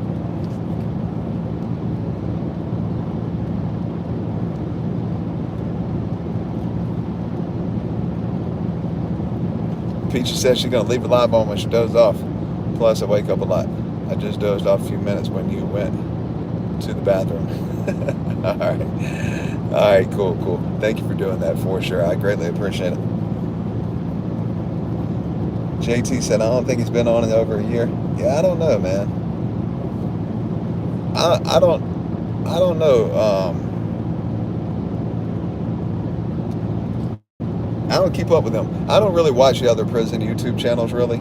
I've kind of looked at a few of them just to see what they're up to now, what kind of content they're making. But I would definitely not look at his because there's no kind of content that he puts out that it does anything for me. Definitely don't motivate me, inspire me, encourage me, or teach me a motherfucking thing, like at all. So yeah. So I definitely, yeah, I'm live. Somebody just messaged me. I didn't look and see. That's your son, Kelly? Like for real, your son? Somebody messaged me just now. It was somebody from YouTube, but I didn't look at the name of it. But they just said, hey, are you live? So I messaged him right now. I was like, yeah, I'm live. Oh, Kelly, I didn't know that was your son. That's crazy. He just said, where's my tool at? Does he live with you? Or he's out on his own? Cheetah-tastic. Yeah, I'm live, homie. I got your shirt in the back. I still did not mail it. Don't shoot at me. Yeah, I still got your shirt in the back. And when I get to Florida, it's going to be sent to you, homie. It says, people love your voice. You can make videos reading bedtime stories. Oh, man. Reading bedtime stories. People can fall asleep and leave on that way. Don't skip ads. That's pretty funny. What I was going to do is, people have said that for a long time. People have said that for a long time. And then a lot of times people are commenting, oh, you should do ASMR or do something where you're just talking. Like, people just want to hear your voice. I'm like, well, thank you. I appreciate it. That's, even some people that have big channels have said that. People that I know that have big channels.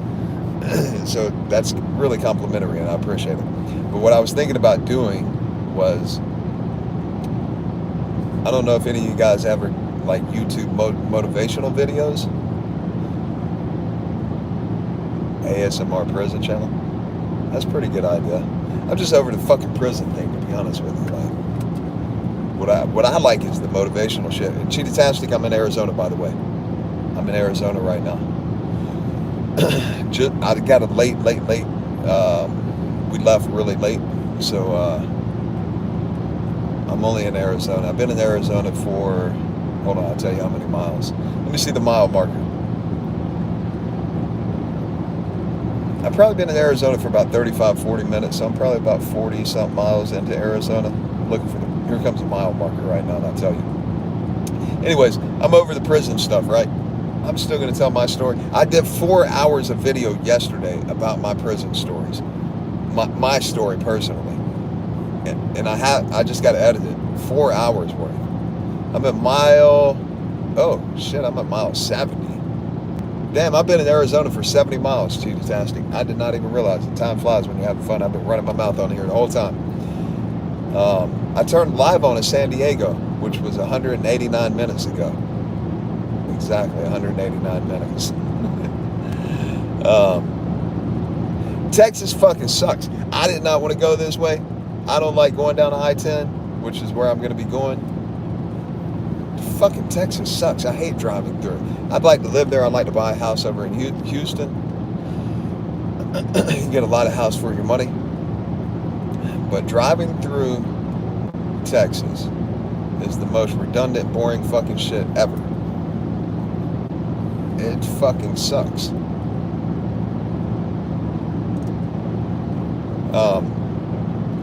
So what I was thinking about doing, I like motivational videos where it's just different people talking. They'll do a few minutes or 30 seconds about they clip the motivational speeches together, right? And typically the video that's playing isn't even of the person talking. I love watching. I listen to those when I'm working out mostly. So a lot of times I'm not watching the video, but it's on YouTube, right? And so what I was thinking about doing, since you mentioned that, is recording motivational videos, myself speaking, like different motivational quotes, motivational speeches, my own motivational quotes, my own motivational stuff, and turning that into video. Not of me, but just like some type of background video that's cool. I was thinking about doing that as well. But like I said, I've just been super busy getting my house ready for Airbnb. Now we're traveling across the country. When I get to Florida, I got way less stress financially, so I'm gonna have a lot more time to put into video content with you guys. Is your wife nervous about moving? That's pretty cool. She's able to drive that far, and she's willing to move across the country with you. Yeah, like before we left today, I was just looking at her and I'm like my wife she's done real well in life. Like, she done her own thing. She went in the military. She was in the Marines, like active duty, I think for 4 years. Then she was in the Marines a total of 8 years, but I don't know how much of that was active duty and then how much was reserves. But I know when she went back to reserves, she got deployed. Anyways, total of 8 years in the service. Then she went to college. She became an RN. Got a really good job. She's the director of the company that she worked at. And she does well. She made really good choices. And I was just looking today and I was like, we're leaving a great place. San Diego is really cool. Our house is amazing.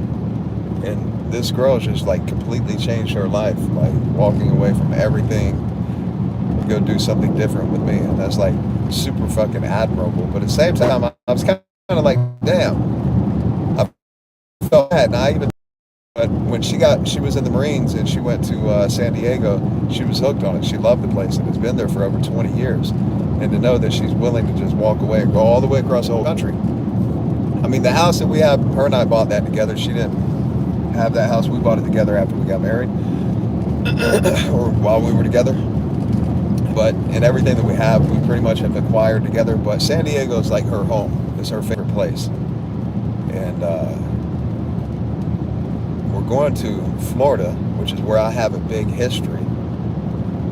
And a lot of it is a lot of trouble. And then I got a lot of family in Florida that I love my family to death, but there's always some type of drama, a lot of drama. And so knowing that we're moving back by that type of shit, and that she's willing to do that, it just says a lot about her character and her love. So, it's cool. Your daughter Cheyenne says hi. I knew somebody named Cheyenne when I was growing up. Tell her I said hello.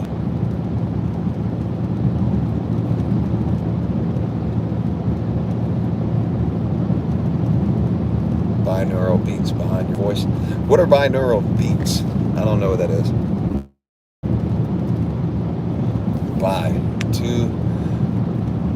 I don't know, like different sounds on each side or something. I don't know what that is. She detached it. Yeah, that's committed. She even left a great job for you. Now you've got a lot of pressure to perform and keep your head on the straight. Keep your head on straight in Florida. Yeah, no doubt, man, for sure. But she hasn't worked for pretty much most of the year. Actually, we both haven't worked much, a lot of the year. We've done a lot of traveling. We've done really well the last couple of years, but it's now I got to be more committed to getting back to work, and I'm doing that through social media, YouTube. So it's definitely a lot of pressure to make things work, for sure. But it is, no matter what it is, the ultimate thing is, what do you think about it, right? How are you interpreting it? Are you interpreting it as, fucking, this is difficult, it's too hard? Because if you are, you're going to fucking fold and give in. Or you're looking at it like, okay, the reality is, yeah, it's difficult, but I can motherfucking make it. I'm going to make this happen, right? And so that's the way that I approach things. Relaxing background music. Oh, I got you. Yeah, for sure. So what were you saying about CBD gummies again? I wasn't. Oh, about the CBD gummies? You were asking about it. You were saying, are they safe? CBD, if it's from the correct source, yeah, it's actually safe. The thing about CBD is that you're not going to get high from it. So, becoming reputable in the stores and shit, and people they would only put a little bit of CBD in there, like a little tiny amount. As long as they had it in there, they could advertise it as having CBD in it. And so what was happening was, when that was happening a couple of years ago, CBD was getting a lot of news. A lot of people were talking about it, but then it was also getting a lot of bad raps because people weren't really getting the benefit that people were claiming, and that was because there was such a huge money grab. People were just trying to make the maximum amount of money rather than put out a really good product. But if you get the right product, there's a lot of benefits behind CBD for sure, whether it's in whatever form it's in. It doesn't really matter what type of form it comes in. Like I was doing a coffee with CBD infused into the coffee. No matter what form it's in, whether it's an edible, whether it's a drink, it's a coffee, CBD can be beneficial for sure, for all type of things. There's an endless fucking array of benefits that you can get from CBD, for sure. Again, you just got to really find the right source. That's been my experience of it. With the CBD that we were getting for my coffee was actually coming from Colorado. Like California, where I live, there's a lot of CBD, but the most reputable, and I don't even remember this company name, I have it on email. And then the type of CBD that we were getting was super expensive. The way they had to extract it, the process you go through, and to get real pure CBD, it was actually really expensive. But we were getting it out of Colorado. It was hella expensive too, and it was the type that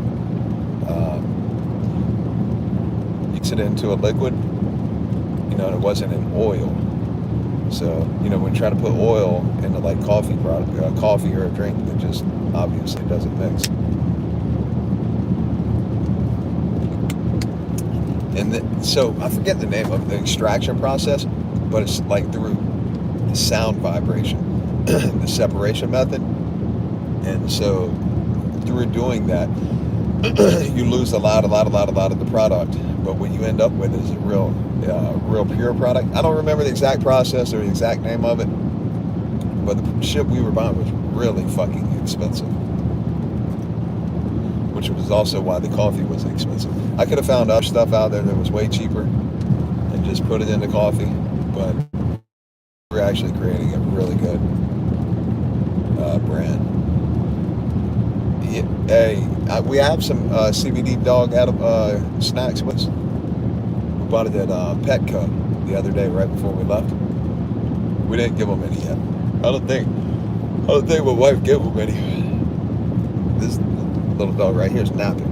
I remember you were doing that coffee. Yeah, I know you remember, Kelly. How did I get my phone in there? Oh, I got a bunch of holders around the car. He's knocked out, look.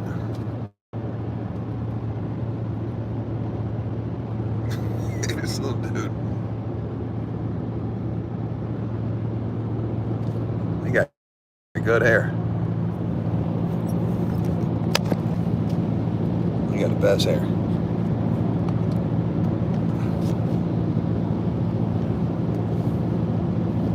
Stories about Muslims in prison. Nah, I mean, I knew a bunch of Muslim people in prison. I never had no problems with them. You know, there's some that are like real militant, but for the most part, they were respectful. They stayed to themselves. They were actually pretty quiet. The ones that I knew. So, but I didn't have a lot of interactions with them. But the kid that was like my little homie, he got killed, Josh. Man, this was a good kid. I love this little dude. He was like young enough to be my son. He was like young as my daughter, or younger than my daughter.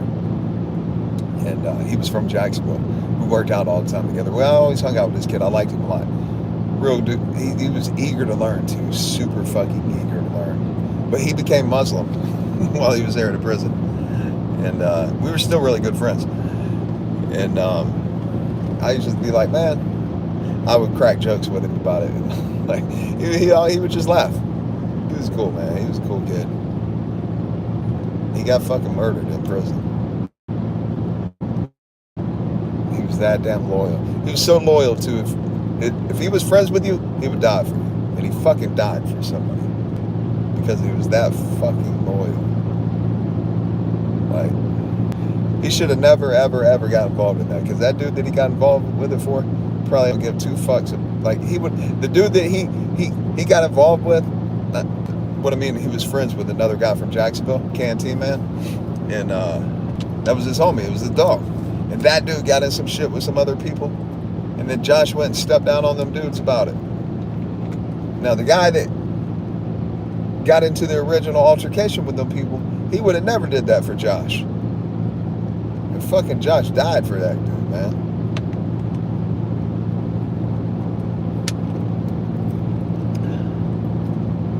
Be careful driving through Georgia. Cops use radar on overpass and have more cops up ahead. Yeah, I know. They sure do. They do a lot. But for the most part, if they're using regular radar, now if they get you, if they just wait and see you and turn it right on, a lot of times that's hard to beat. But unless they're using laser, my radar picks up fucking far. Like over a mile away, it'll pick up. I mean, it picks up really well. I've not had no ticket, knock on wood, since I've had these radars. I have one and my wife has one.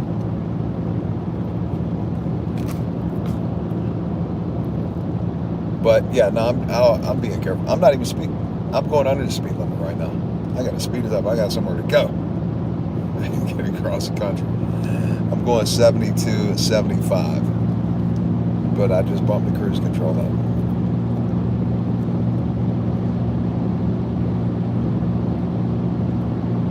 How many people do I know that died in prison that I know? I don't know. People that I knew personally?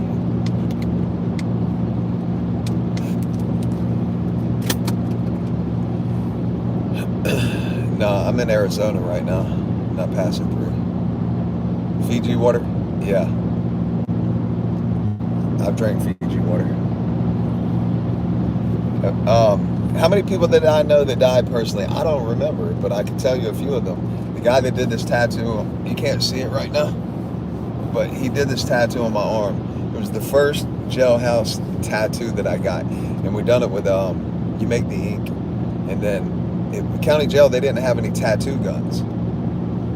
You had to use a staple out of a magazine. It's called pick and poke. You just pick, boom, boom, boom, boom, boom, boom, boom, over and over. You pick the skin with the ink on the end of the razor. The staple. And that staple was stuck into a eraser of a pencil. You just hit it, bam, bam, bam, bam, bam, over and over, over and over, over and over. You're like, this is never ever gonna end. You make it a 1-inch line and it takes forever. But my buddy who done that, his name was Gus. Angus Wallen. That's his real name's Angus Wallen. He was from Australia. Austria or Australia? I think he was from Australia. But we called him Gus. Crazy too, because he was one of the most, when I say intelligent, there's different types of intelligent, but when it came to education, like literal education, book smart, even like extreme science smart. This dude was so fucking smart. And he threw his life away, man. He got on drugs. And his favorite drug was Robitussin. And then he liked to do it so much, he said, I just got tired of drinking all the damn bottles of Robitussin. So he learned how to extract the ingredient out of Robitussin that gets you high. And like, he was strung out on that shit, like really bad. And him and this girl, he met a girl at a drug rehab in Jacksonville, Florida. He met this girl at the drug rehab, and they were reenacting the movie Natural Born Killers. And they murdered their roommate, lit the place on fire. They ended up way in New Orleans. They like left, fled the area, made it to New Orleans. He said he couldn't get away from the girl. The girl like went really crazy, and she had the pistol, and like she was threatening to kill him. And then finally she passed out. They had been up for days. He said she passed out on a hotel bed with a cigarette in her mouth, and it was like still burning, and it burned her chest, and she didn't wake up. He said when she didn't wake up, he left, and the cops were chasing him. And he said when the cops were chasing him, like he was running from them, then he found a gas station. He was trying to crash the car into the gas pumps. He was going to blow himself up. The car ran out of gas. He said as he was turning to go to the gas station, because they didn't have any money at this point. They were broke. They were just wandering around. He said when he turned, the car ran out of gas. He didn't make it to the pump. So anyways, they get arrested, first degree murder. They both he got life sentence, and then I think she got 40 years. And Gus told me, he was like, dude, I'm not doing life. Like, I choked him unconscious one time in the cell. Like, all the way unconscious. He asked me to do it because he said, this dude's crazy, man. Anyways, when he woke up, he was like, oh, man, that was great. He said he was in a cartoon. Like, he stayed drunk all the time. He'd be drinking alcohol. He would make alcohol. They called it hooch in the county jail. The dude stayed drunk all the time. If he wasn't drunk, he was taking pills that were, oh, I see a cop. He was taking the pills like Sudafed or like allergy medication. He would get different people to order the boxes because he could only order like one box at a time, and then they'd make you not order no more for a while. So he'd pay other people to order boxes for him. And he'd take the whole damn box, like 24 of them. And he was high all the time. And one day when he asked me to choke him out, like he liked to be unconscious and then wake up. Like, I don't know why, but he enjoyed it. And so when he woke up one day, he said, man, do it again, and this time fucking don't let go, just kill me. I was like, what? Well, I'm not choking you unconscious ever again, homie. No thanks. Kill you. And he told me, he was like, bro, I'm not doing life sentence. I'm going to kill myself. I was like, man, I don't even want to hear that. Like, I don't even want to hear that, man. And so we both went to prison. He went to a different prison. I went to another one. And one day a guy came from the prison. It was actually his roommate. Came from the prison that where Gus was at. And he told me, he said, man, Gus killed himself. He hung himself. He hung himself and killed himself. I was like, damn, he was dead ass serious too. He's like, I am not doing life. So he killed himself. That was the first person that I knew that died. Let's see what's going on right here. Hold on. I'll tell you again. Turn my light off. That might not be a cop. It's crazy over here in Arizona. They allow like workers on the side of the road to use red and blue lights. Yeah, see, that's just like a, oh no, that's a cop. That was definitely a cop. Yeah, that was a cop.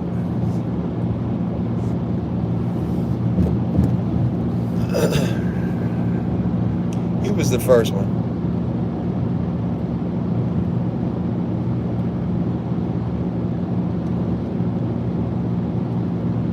And then Man, I think the second one was a guy that I knew. He played professional basketball in Italy. He was an old white man. Oh, this dude. I can't tell you guys the stories because I'd have to think about them. This dude, he was like 70 something. And when he would get on the basketball court, he couldn't run the court. But when he had the ball and was shooting, and like you have to give him the ball back because he made it, they're like, hey, all right, Pop, give us the ball, man. Because he don't miss no shot. Even at 70 something. Dude did not miss no shot. They'd be like, man, give the ball back.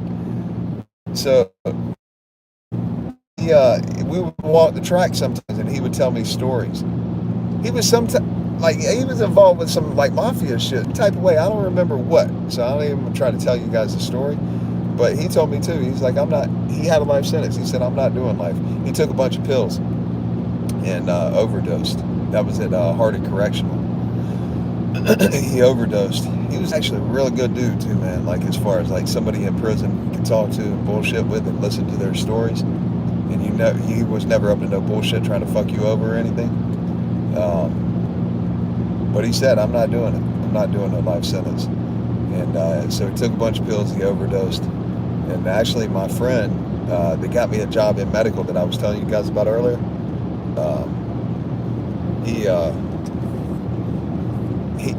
he was walking through the dorm for some reason, and he seen the dude laying in his bunk, and his feet were turning blue. And he called. He was like, "Hey, get medical, blah blah blah." And like medical came. He said they were just standing there, like they weren't doing nothing. He said he drugged the dude out of the bed and put him on the stretcher. He's like, "Man, y'all get this fucking try to help this guy." He said they didn't do jack shit. They didn't try to help him. They weren't doing shit. The medical people or the police. They weren't trying to save Buddy at all. He died. Man, I don't know. A lot of people died. There's a guy named Art English. Somebody mentioned him the other day on one of my videos. He was an old white guy that'd been down forever. Everybody in prison knows this guy. I think he was part of a gang of white people, but like super respectful, man. But he had his fists were like cinder blocks. Like if Art hit a man, they're gonna know. He died. He just died of old age, I'm pretty sure. He got old. He was in prison forever. Man, I don't remember how many people died in prison, but it was a lot. It was more than them three. I don't really too much think about it. Bad memories. Peaches said, it sounds like you're pulling a big trailer. How did that dude get killed in prison? Why did they kill him? You're talking about Josh? Yeah, so I'll tell you a little bit more about the story. Josh was from Jacksonville. He was a young kid. He got 20-something years in prison. He got 20-something years for a robbery. He was like a little kid when he came to prison. And, but he was growing up in there and he was eager to learn shit. But his biggest downfall was, like, do not disrespect him at any time. Like, he ain't gonna talk about disrespecting you. He's good fixing to beat you up over it. Like, the kid was super fucking tough. He was super fast, real good fighter. Like, and he was real cool. He was laid back, chill, super happy all the damn time. But if you cross his ass, you gotta be prepared because he is not playing. I mean, he was a canteen, not canteen, but a store man, which is like if you're in a dorm and you got some money and you got canteen, you got money to buy canteen, you can loan other people canteen and they got to pay you back interest. If you loan them a rack of cookies, maybe they pay you back 2 racks, whatever. You might loan them 2 racks, they pay you back 3 racks. Either way, when they pay you back, you're getting interest, right? So he was a store man in the dorm. And there's one dude named Turtle. Damn, you know what? Now that I think about it, I totally forgot about this shit. Turtle's actually one of the ones that, 2 people that killed him. God dang, I totally forgot about this till right now. Turtle had borrowed some damn canteen from him and was gambling, and he kept like gambling and not paying Josh back. And then Josh seen him win some money. He went down there to his cell and grabbed the canteen off the bunk. He said, "I'm paid now, fool. You ain't got to worry about paying me. I'm paid myself." He took his canteen. And Turtle's not no chump either. I mean, he's an old school motherfucker, been in prison for a long time, but he definitely wasn't no bitch. But he knew he was past his prime to be throwing hands with this kid. Now he'll get a weapon, which he did. So anyways, Josh's biggest downfall though was not only that, but if he was loyal to you, like a friend to you, he was loyal to death. And that's what happened was one of his friends got into a beef, an altercation with a guy named Tree and Turtle. And then Josh went down there on the other rec field and confronted both of them. They told him, they said, "Man, get out of here. This ain't got nothing to do with you." He's like, "Nah, this is my homeboy from Jacksonville." He said, "If you're beefing with him, you're beefing with me." Josh slipped in the grass. Like he was fighting with him, but then he slipped in the grass. The grass was wet. When he slipped and fell down, they put a knife on him. Boom. Stabbed his ass. They said they stabbed him a bunch of times, man. It is fucking heartbreaking to hear that shit, too. They said they stabbed him a bunch of damn times. He jumped up, got out from under him, yanked his shirt off. He said, "I'm a soldier till my last breath." People told him, "Man, go to medical. You're fucking stabbed up, man. You're fucked up." He went to medical and he fell out by the front door. The medical people did not help that man. Even the lieutenant. There was a video online about it. Lieutenant's grabbing him all by the face and shit, like roughing his ass up. The man's laying there dying. He's fucking lieutenant's over here grabbing him by the face, twisting his head all around, talking shit. Dude's laying there dying. They ain't do nothing to help the man. He fucking died right there on the ground. There's some real shitty ass people that work in there, man. How long have we been married? We got married. This is my wedding date. No, you can't see it. We got married in February of 2017. 2/17/17 was when we got married. Our anniversary is coming up. Yep. Collab with a bunch of good prison YouTubers and yourself. Getting together in person would be awesome. Y'all can do prison themed challenges, cooking, making shanks, fishing. yeah, that'd be pretty good. I seen some people put together some food, but I feel like my food takes the cake. I made one at home one time. I let my mom and my sister try it. They both liked it. They were like, "Oh, this is pretty good." But yeah, no, that would be a fun thing. That'd be a fun thing for sure. I doubt it'll ever happen, but it would definitely be cool. Yep.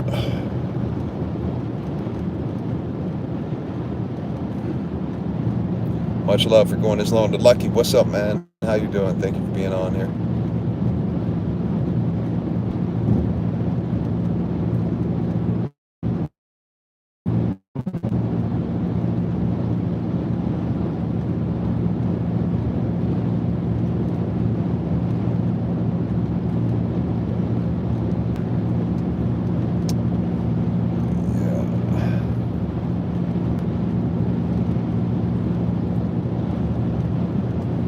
Oh, I gotta put my map on.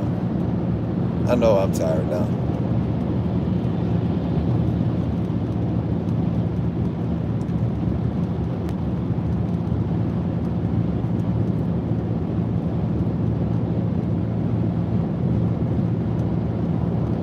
I'm trying to put an address on the thing. Let's see how far away I am. I'm gonna tell you how many miles I got left. I got 2,086 miles left. So I think it must be 20. It's 2,000 something miles, not 3,000 something miles. It's 2,000 something miles. I know you asked that earlier, Peaches. Where am I going? Will Krillix. I used to see your name on here all the time, but I don't see you on here no more, man. Where you been at? I'm going to Florida. I left California. I don't know when I left. It was a couple hours ago. I left California 219 minutes ago. That's how long I've been on live, 219 minutes. I left California. I'm going to Florida. We were going to drive straight through, rest a couple of times here and there, get something to eat, use the bathroom, rest, get something to eat, use the bathroom, get gas, all that bullshit, right? We've done it several times, but it does get taxing. You just got to rest for a couple of hours and then keep it moving. But that was the plan. But this time, so I'm driving a car, my wife is driving a car, and we have our vehicle packed down so heavily that we ain't gonna be able to do that plan. We can't lean the seat back. So when we can't lean the seat back, you can't rest in here. I mean, it's comfortable driving, but not resting when we're sitting up. So to just have to sit up the whole damn time, we ain't gonna be able to do it. So we're gonna get a hotel room this time. We were not going to, but this time we are. And I got 2,084 miles left, which is a long fucking time. It's probably like,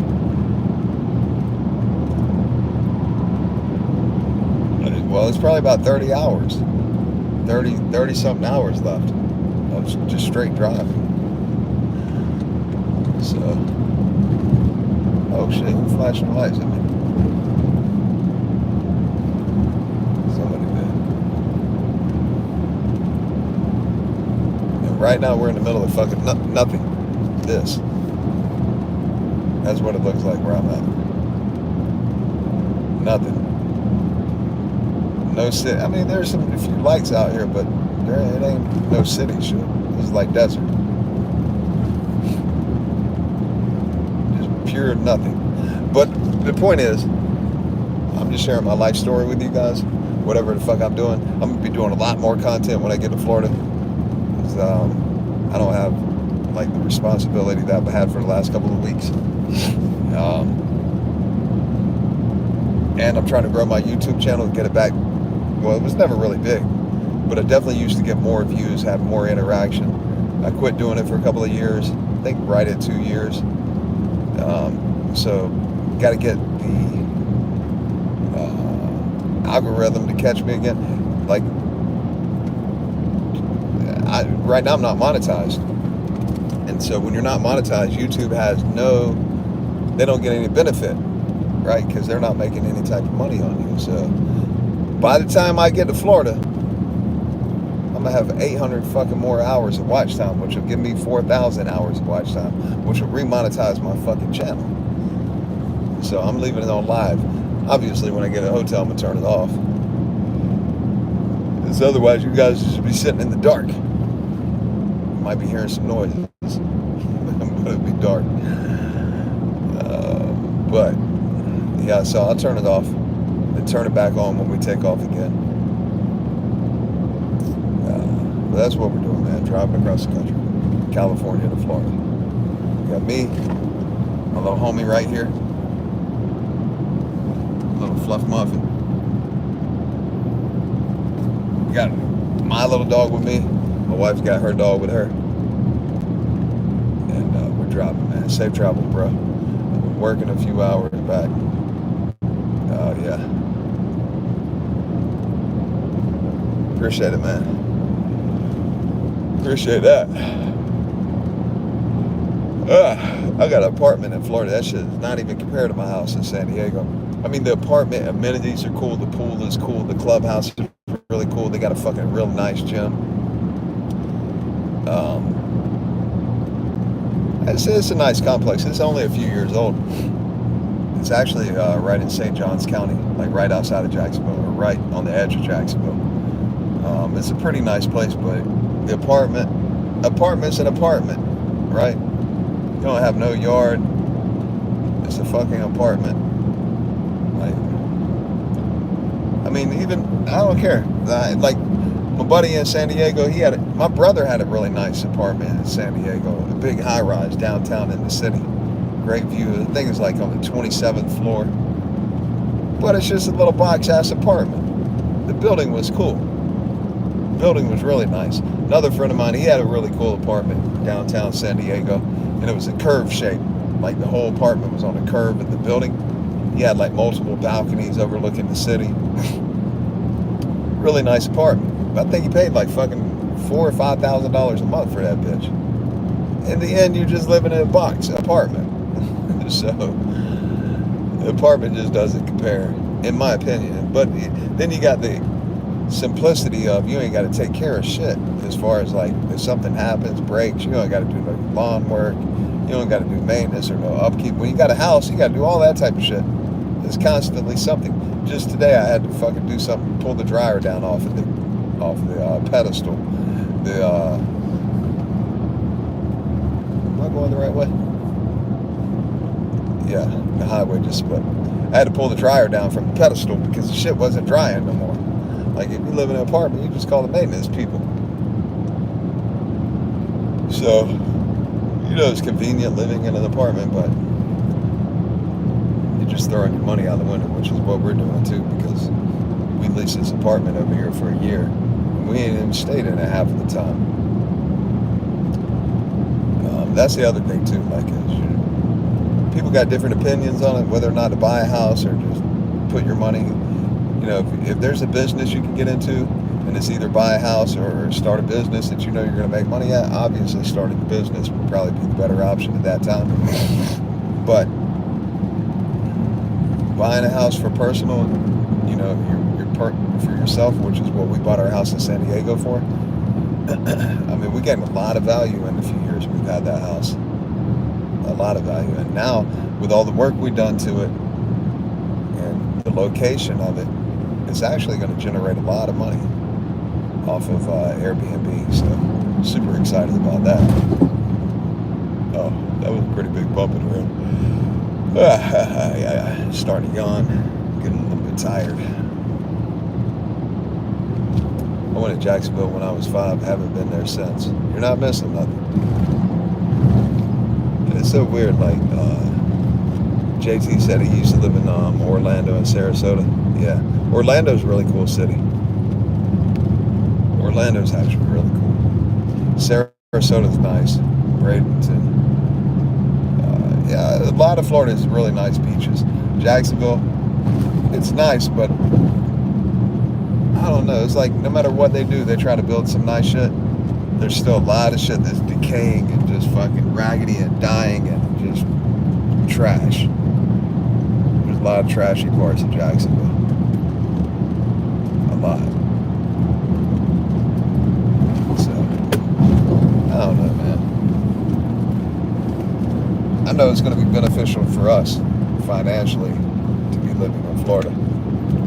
Key West? Yeah, Key West is badass. I like Key West a lot.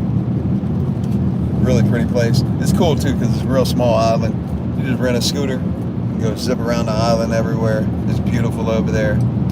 Laid back, chill place. People are friendly. At least from my experience. I enjoyed it.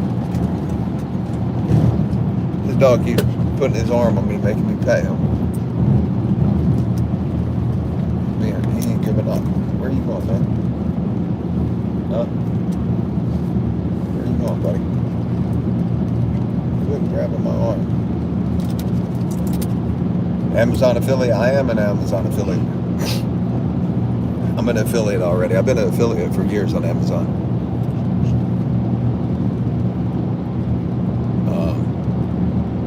They sell the detector on their site. Link in a YouTube account so you make a little income. Yeah, no, I'm gonna start linking more things. I'm an affiliate in multiple things. Even a nutrition company with amazing supplements. I'm an affiliate for them. I was talking about the guy earlier, Alex Hormozy. Oh, hold on, guys. Alex Hormozy, he owns Prestige Labs. I'm an affiliate for them. And then Amazon, obviously, right? I used to sell spy cameras on Amazon.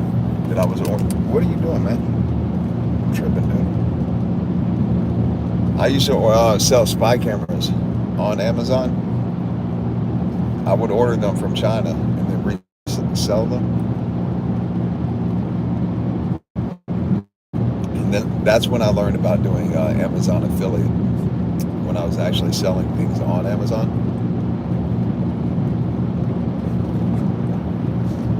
But I haven't put no links in anything. I really got to get situated where I'm making video content on the regular, and then start putting all my different links for sure. What are you doing, fella?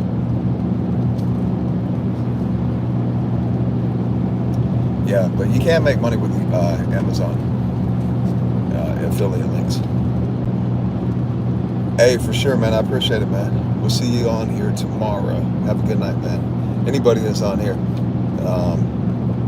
I greatly appreciate you guys being on here for sure. Greatly appreciate that. And ride with me across the country. What's up, buddy?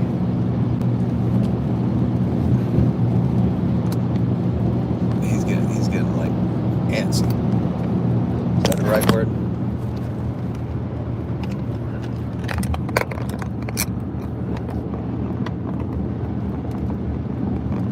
What are you doing?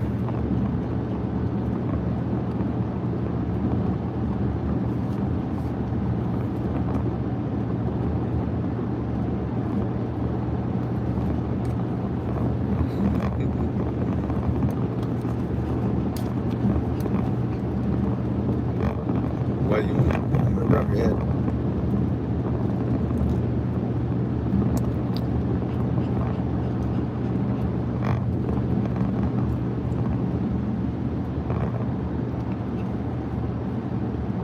Look, he's like, rub me.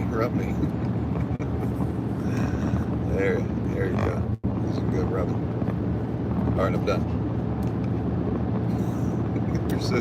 This dude's so spoiled. They're both actually spoiled. This is why I wish dogs could talk. He's just like, he put his paw up there. Like, rub me, damn it. Don't ignore me.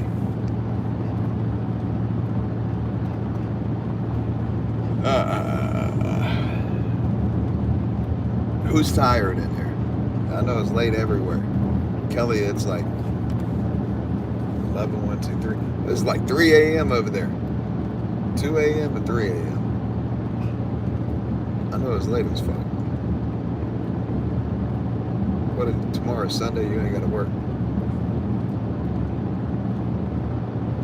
You're definitely tired. Anybody that's on here, man, you feel free to cut it off. 2 a.m. Oh, that ain't too bad. 2 a.m. ain't bad. Still got a little left in me. I don't know, no, 2 a.m. I went to bed at 1:30 last night. And then got up at 5:30. And now it would be 11 o'clock in California. I'm in Arizona now, but if I was at home, it would be 11 a.m. So I'm at 11 p.m. So I'm getting tired myself too. But got to keep it moving. Your car definitely does not get as good gas mileage pulling this damn trailer. I know that. I just filled up a little while ago and I'm already pushing a half a tank. And I'm not speeding either. I'm like barely. I might go 2 miles over the speed limit. Let me see what my thing says. There ain't no way I'm getting 17 miles to a gallon. It says I'm getting 17 miles to a gallon. How the hell? That's impossible.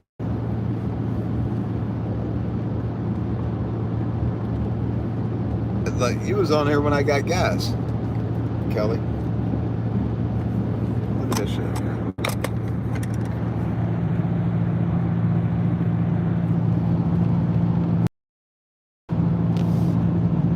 Shit's almost on a half a tank.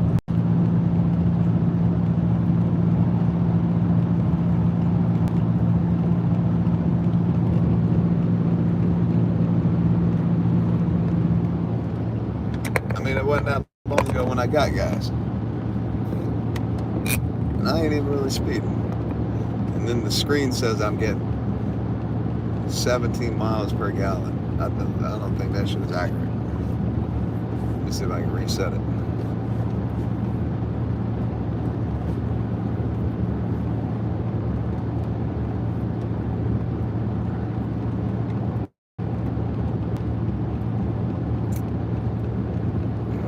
Yeah, it's heavy. I mean, so I don't know how heavy the trailer is, but so I have the trailer.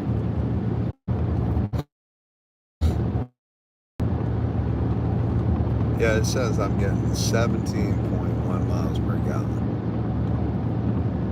It don't seem like it. When I drive my truck across the country, I was getting 8 miles per gallon. 8 miles. Sometimes 7.8. But between the high 7 and 8 miles per gallon in my truck. That shit costs a lot of money to drive across the country. Like, a lot. We left the truck at the house, so the truck, they've got problems. Last time I drove it across the country, which was just recently, a couple months ago, I was pulling this trailer and the motorcycle back from Florida. I had a transmission problem. I had to replace torque converter. It was like $1,000 to have it replaced. And then my cam phasers went out in Texas. Major engine problem. It was like terrible. Man, we're leaving this truck at the house. This ain't gonna retire for a while. 17 miles per gallon. That shit don't feel accurate.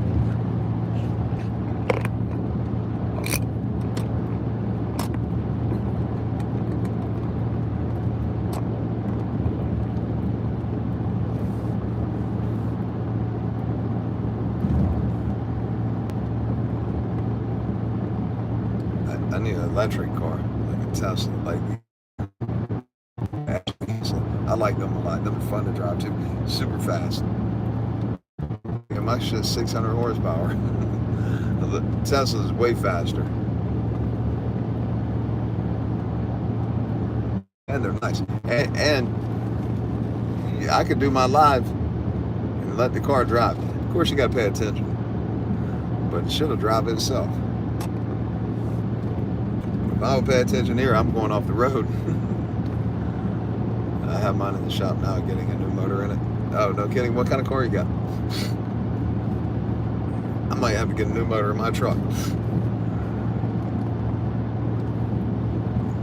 When I crunk it up again, so we had it in the, like, visitor.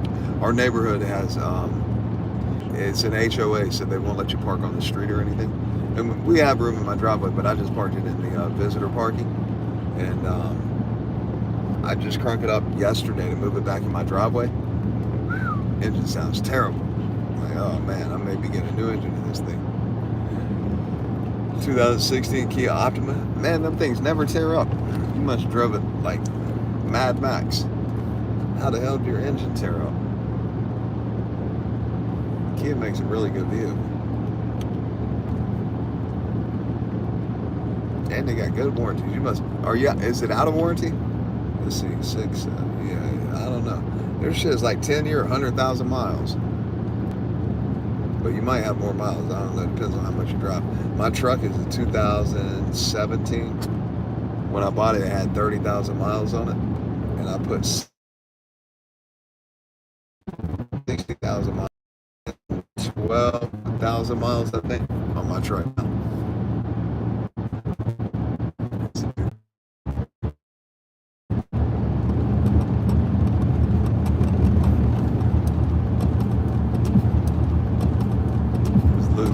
Last week and threw a rod.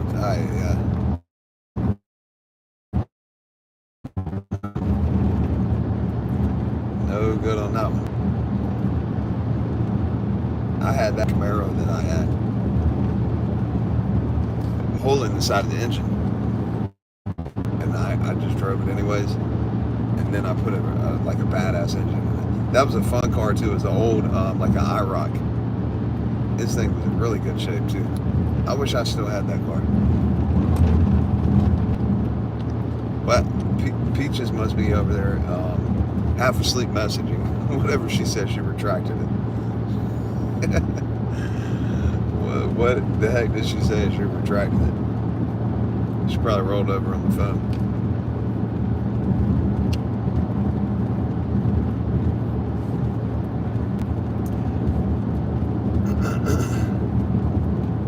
Hey, when you're out here just driving in the middle of the desert at nighttime, this shit gets like really, really boring and tiresome. Like, you're just driving and driving and driving. Nothing, no scenery, nothing.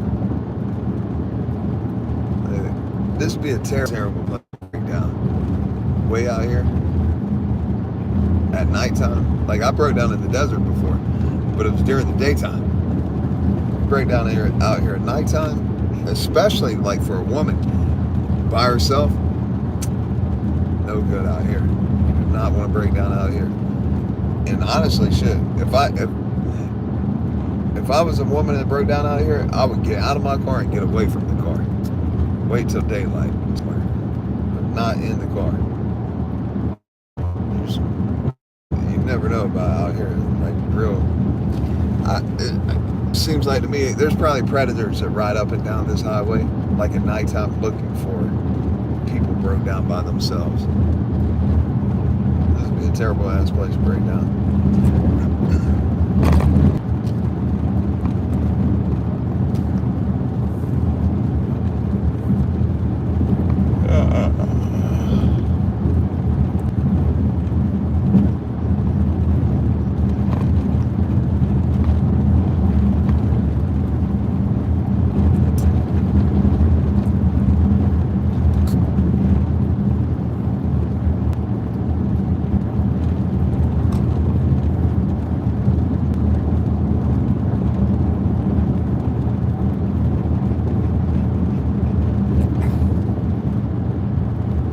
Way less talkative.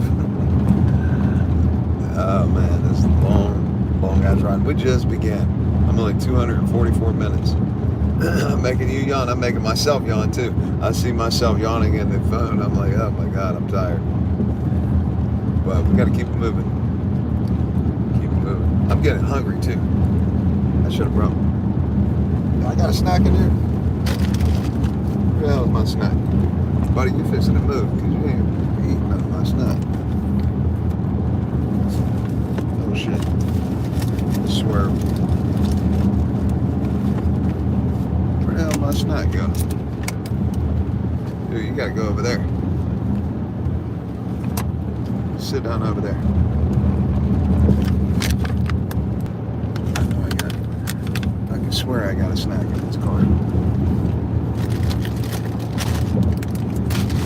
Peanuts. I thought I had a candy bar. God damn it. Tricked myself. I was all excited about getting a candy bar. My wife got the candy bar. I got freaking peanuts. There ain't nothing exciting about peanuts. Oh man. Oh no. This is terrible.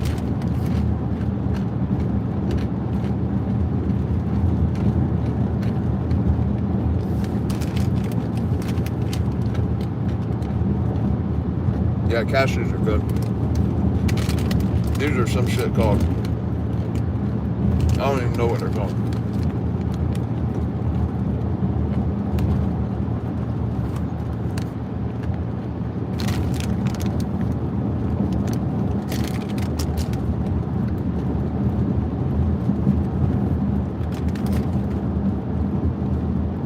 It says they're Japanese style peanuts. I won't buy these again. I was looking for cashews too, but they only had they had a bag of mixed nuts with cashews and almonds.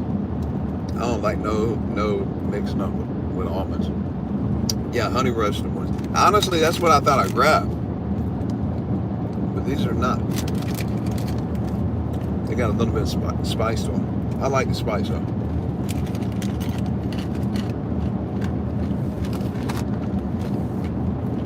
Anybody on here like spicy food?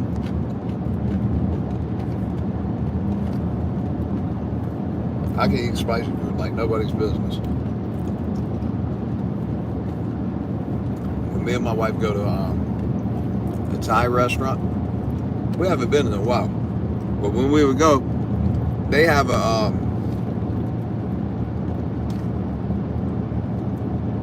I thought I heard a cop siren.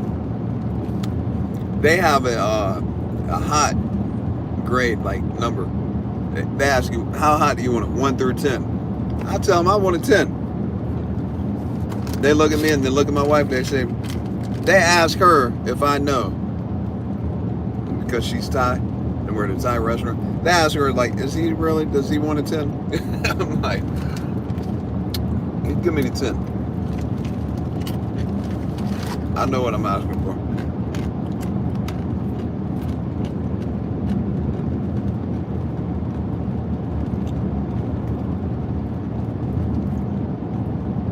Yeah, Peaches, that's a cool video.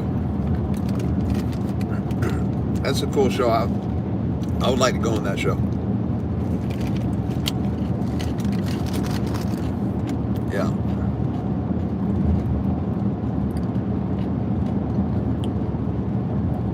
Yeah. I would love to go on that show with other ex-convicts. That was definitely interesting.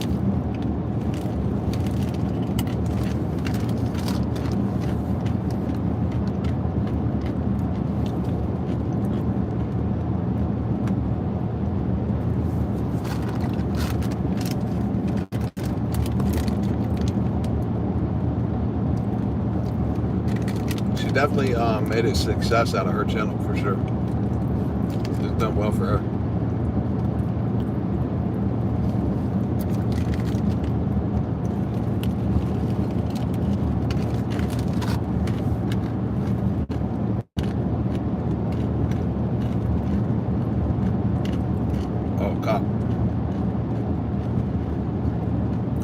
He wasn't radaring though, he was in the bushes.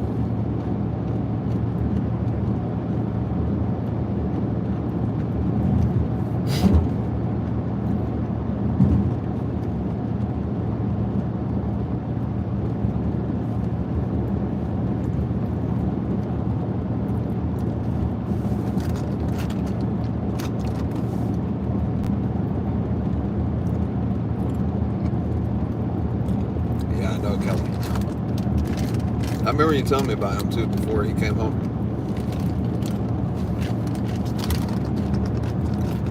That's freaking super sad. Like, do all that time and come home and then, damn. You know who? There's another lady on YouTube. Her husband did a lot of time. I think he had a life sentence and he got it overturned. Roe Closet. Roe, and then fuck, I don't even know what her husband's name is, but he finally got out of prison, and I think they live in Vegas now.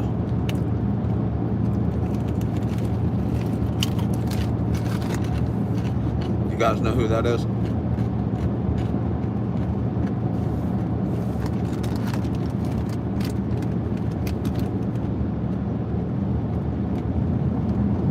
Yeah, they had a baby.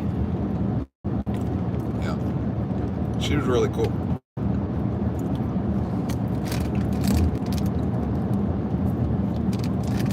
I can't remember his name though, her husband's name. But yeah, I think he's a really smart dude. Like, I'm pretty sure that he got his case turned over himself, like was working on his case. And I'm pretty sure he had a life sentence. Yeah. Adam, yeah, that's the name. Yeah. I did a video with her a long time ago, like years ago. She's actually really cool, nice person.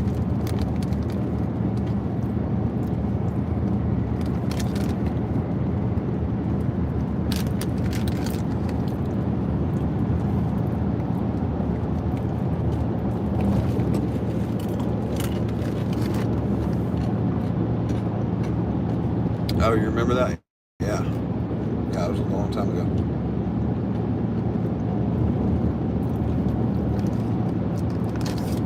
I haven't heard from her, or like, well, I didn't really talk to her that much. We talked a few times and we've done a video together. But I haven't heard anything much. Only thing I heard was like he got out of jail. Adam got out of prison. He got a sentence overturned. He came home and they were living in Vegas and they had a kid. I think somebody mentioned it on a video or something.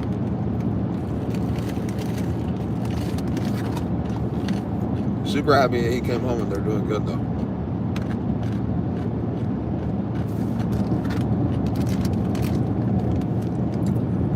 Do you guys know who Matthew Cox is?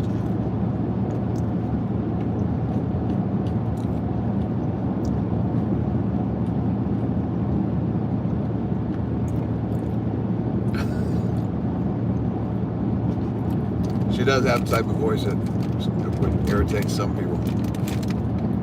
Yeah. Matthew Cox. He was on Big Herc's show.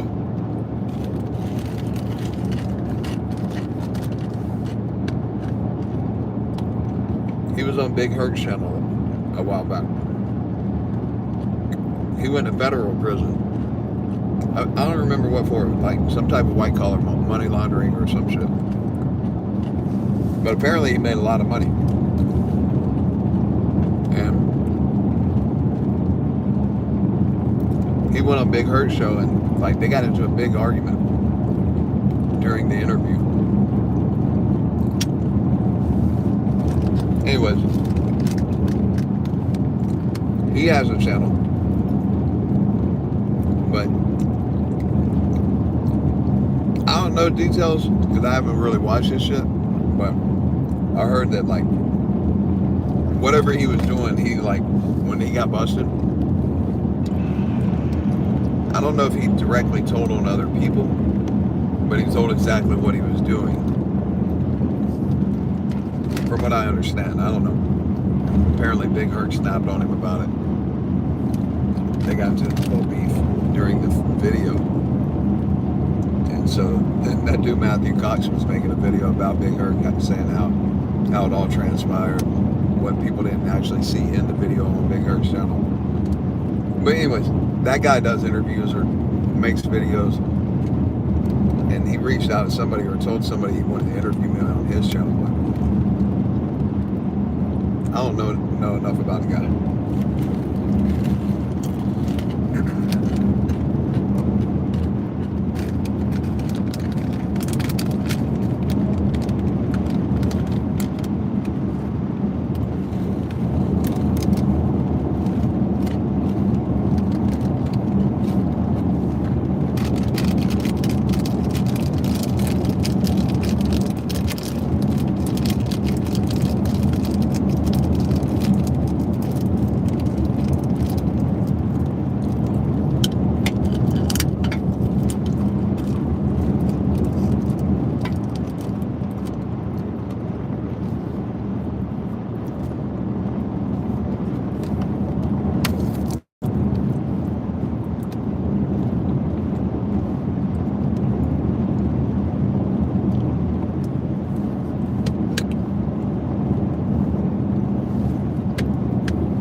4 hours down. Is that how long I've been driving? 4 hours. 6 times 4, 240. Damn, yeah, 4 hours. Well, it's about 10 times that long. 40 more. It's 40 hours total. Well, it's 36 hours if you could just drive straight there, no stopping. But with stopping to get gas, well, it's going to be more than that because we're actually going to get a hotel. We were not going to get a hotel to begin with, but now we are going to get a hotel because there's no way to rest in our car. Like, we got too much shit packed in here. The only way to drive across the whole country without getting a hotel, you got to stop and rest. I mean, I don't know. Some people might stay up for 40 hours without resting. You know, taking a couple quick power naps. But I'd imagine it's kind of dangerous in the sense that you get so fucking tired. Like, I've been so tired before driving through the desert on the way home. I told my wife, I said, babe, it was late at night, we're driving. I was like, hey, why are the cars coming over here in my lane? She was like, what? I said, look, the car is way up there. They're coming in my lane. She was like, that you're seeing shit. They're way on the other side of the highway. I was like, oh, you got to drive. Like, it looked like the cars were coming in my lane. I was getting delirious. So, and we rested on that trip. I've never tried to drive the entire trip without resting. So my point is, like, if somebody did that, they probably have to be on drugs, some type of drugs. I don't know what type of drugs, but they have to be on some type of shit.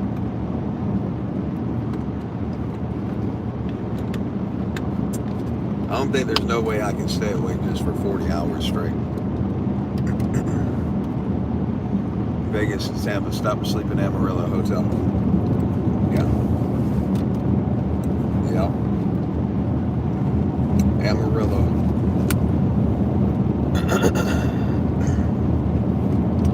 I had a friend that was from Amarillo. Yeah, she is. She's right behind me. She's in the other car behind me. You can't see her car because it's nighttime. But hold on.